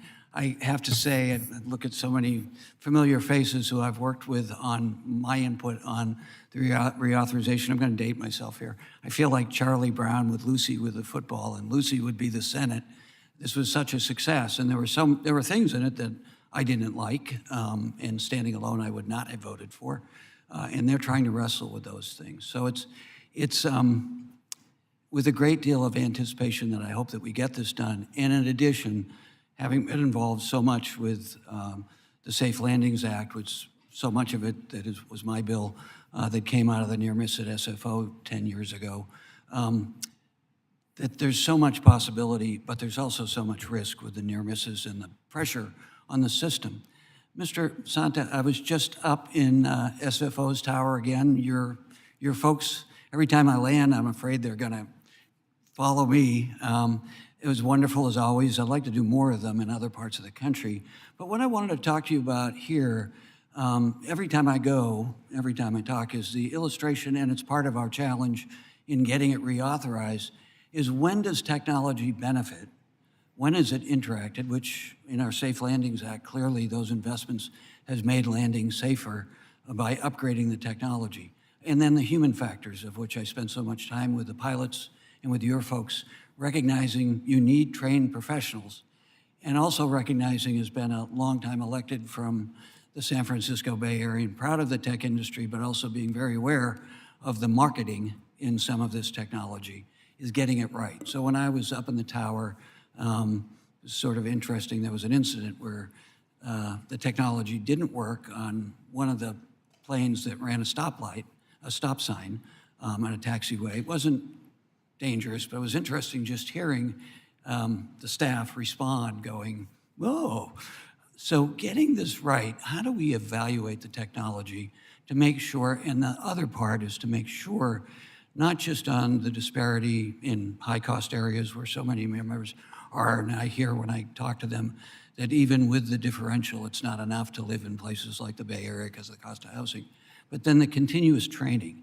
So the vetting on the technology and the procurement side, making sure the people who actually have to use the technology, the pilots and your folks, are part of that to make sure that there is real, true value in it, and they're not being seduced by the marketing of the technology. And then the continuous training that they have to get, and how we've provided for that for your members and for the FAA. Yeah, the most important asset we have is our people, is our controllers. They're talented, they're professional, they take a lifetime of effort to learn their skills, and they use them every single day. Thousands of decisions, safety critical decisions are made every hour you're on position. The technology that we talk about subsidizes that. It helps that. It allows you more information to evaluate. It allows you quicker decision-making tools. And to be part of that, collaboratively to be part of that, to determine the direction of that is essential. Because as I said, the essential nature of our controllers and our people needs to be evaluated by every piece of technology that comes. Luckily, we are involved in those work groups. Unfortunately, the funding and the staffing really isn't there to fulfill them to finality or to completion. Mr. Bradbury, maybe your experience, I mean, we've got these pressure on the airports to move people through. I've talked to my friends in the industry and about their profit margins, but technology, getting it right, so as Mr. Sands said, is a complement to the humans being professionally trained. Maybe.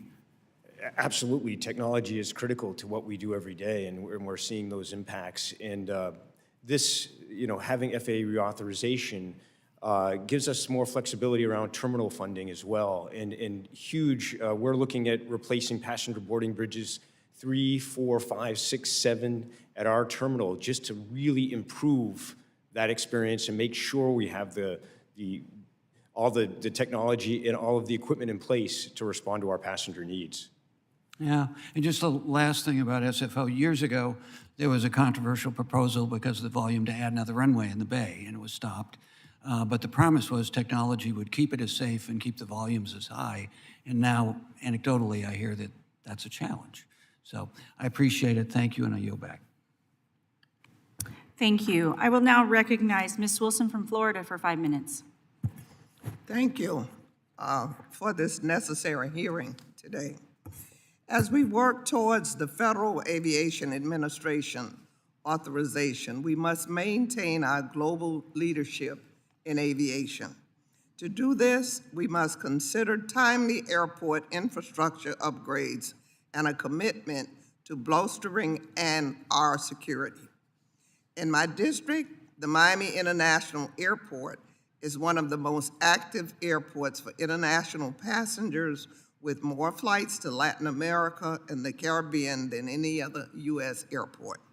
However, the lack of a federal aviation administration bill has increased security concerns, as seen in a distressing incident this Monday in Miami International Airport.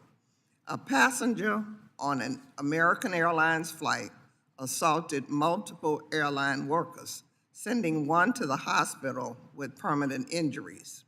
This is utterly unacceptable. Our aviation workforce must remain safe and protected from dangerous passengers.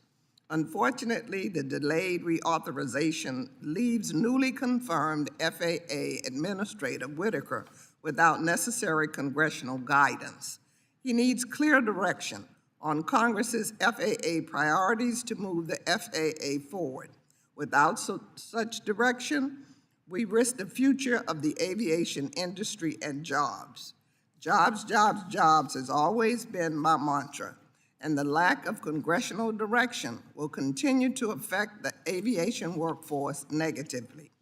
An FAA reauthorization bill is not just a piece of legislation. It symbolizes a commitment, the safety of every traveler, a pledge to foster economic development, and an investment in the technological advancement that will propel aviation into the future. With that, I have a few questions for the witnesses. Mr. Peterson, in Section 538 of the FAA reauthorization bill, the bill creates a task force to address issues with the interference of aviation workforce members. Can you talk about the importance of this task force, and can you highlight the labor representatives' critical role in this task force? Yes, thank you. So first and foremost, I'm aware of the situation in Miami, and that's exactly why this is needed. The folks that work in aviation, we're just trying to do our job, get passengers from point A to point B. When something doesn't go right with a passenger service agent or a flight attendant, it seems that now passengers feel they can abuse them and get physically violent. The task force that could be put in place, one is to figure out how to lower that temperature when those situations happen. And then the second piece is we've got to find a way when this does happen that people are convicted of the right crime. And again, there's jurisdictional issues that come up, not necessarily inside the airport, but certainly on the aircraft with flight attendants that we deal with. But the task force between labor and so to speak, management working together to figure out how to eliminate those types of situations as best as possible is critical. This bill provides for that, and it's been a long time coming. As we've seen in the past couple of years, these numbers just keep escalating. There's got to be a way to bring them down. Thank you. Mr. Peterson, the number of unruly passengers in 2023 drastically outpaced the numbers pre-COVID. This trend has been a growing problem throughout the nation. Locally, we have seen numerous incidents at the Fort Lauderdale Airport. Can you talk about the importance of protecting the workers in the airport, be it gate agents, TSA employees, everyone? Yeah, and I think that it goes hand in hand, in flight or on the ground. The incident at Fort Lauderdale involved one of our agents, a Spirit agent, just recently. Again, I'm very familiar with the situation. There's this belief, again, that if you're not getting what you want in an airport from an agent, you can abuse them. And it's just simply, there's got to be an agreement somehow between labor and management that passengers who do this, one, aren't allowed to fly for at least some period of time. And the problem we have today is none of that data can be shared. So they just go from one airline to another if an airline does ban somebody. This isn't good for the airport infrastructure. Fort Lauderdale being a great example of that. This has been an ongoing issue in Fort Lauderdale multiple times with people. And so we've got to find a way to put penalties in place for people that are bad actors in the airport or on the aircraft and protect the workers in both those areas. Thank you. I yield back. The gentlelady yields back. Thank you. Are there any further questions from members of the committee who have not been recognized? Seeing none, that concludes our hearing today. I want to thank each and every witness that was here today for your time and your testimony. And with that, this committee stands adjourned.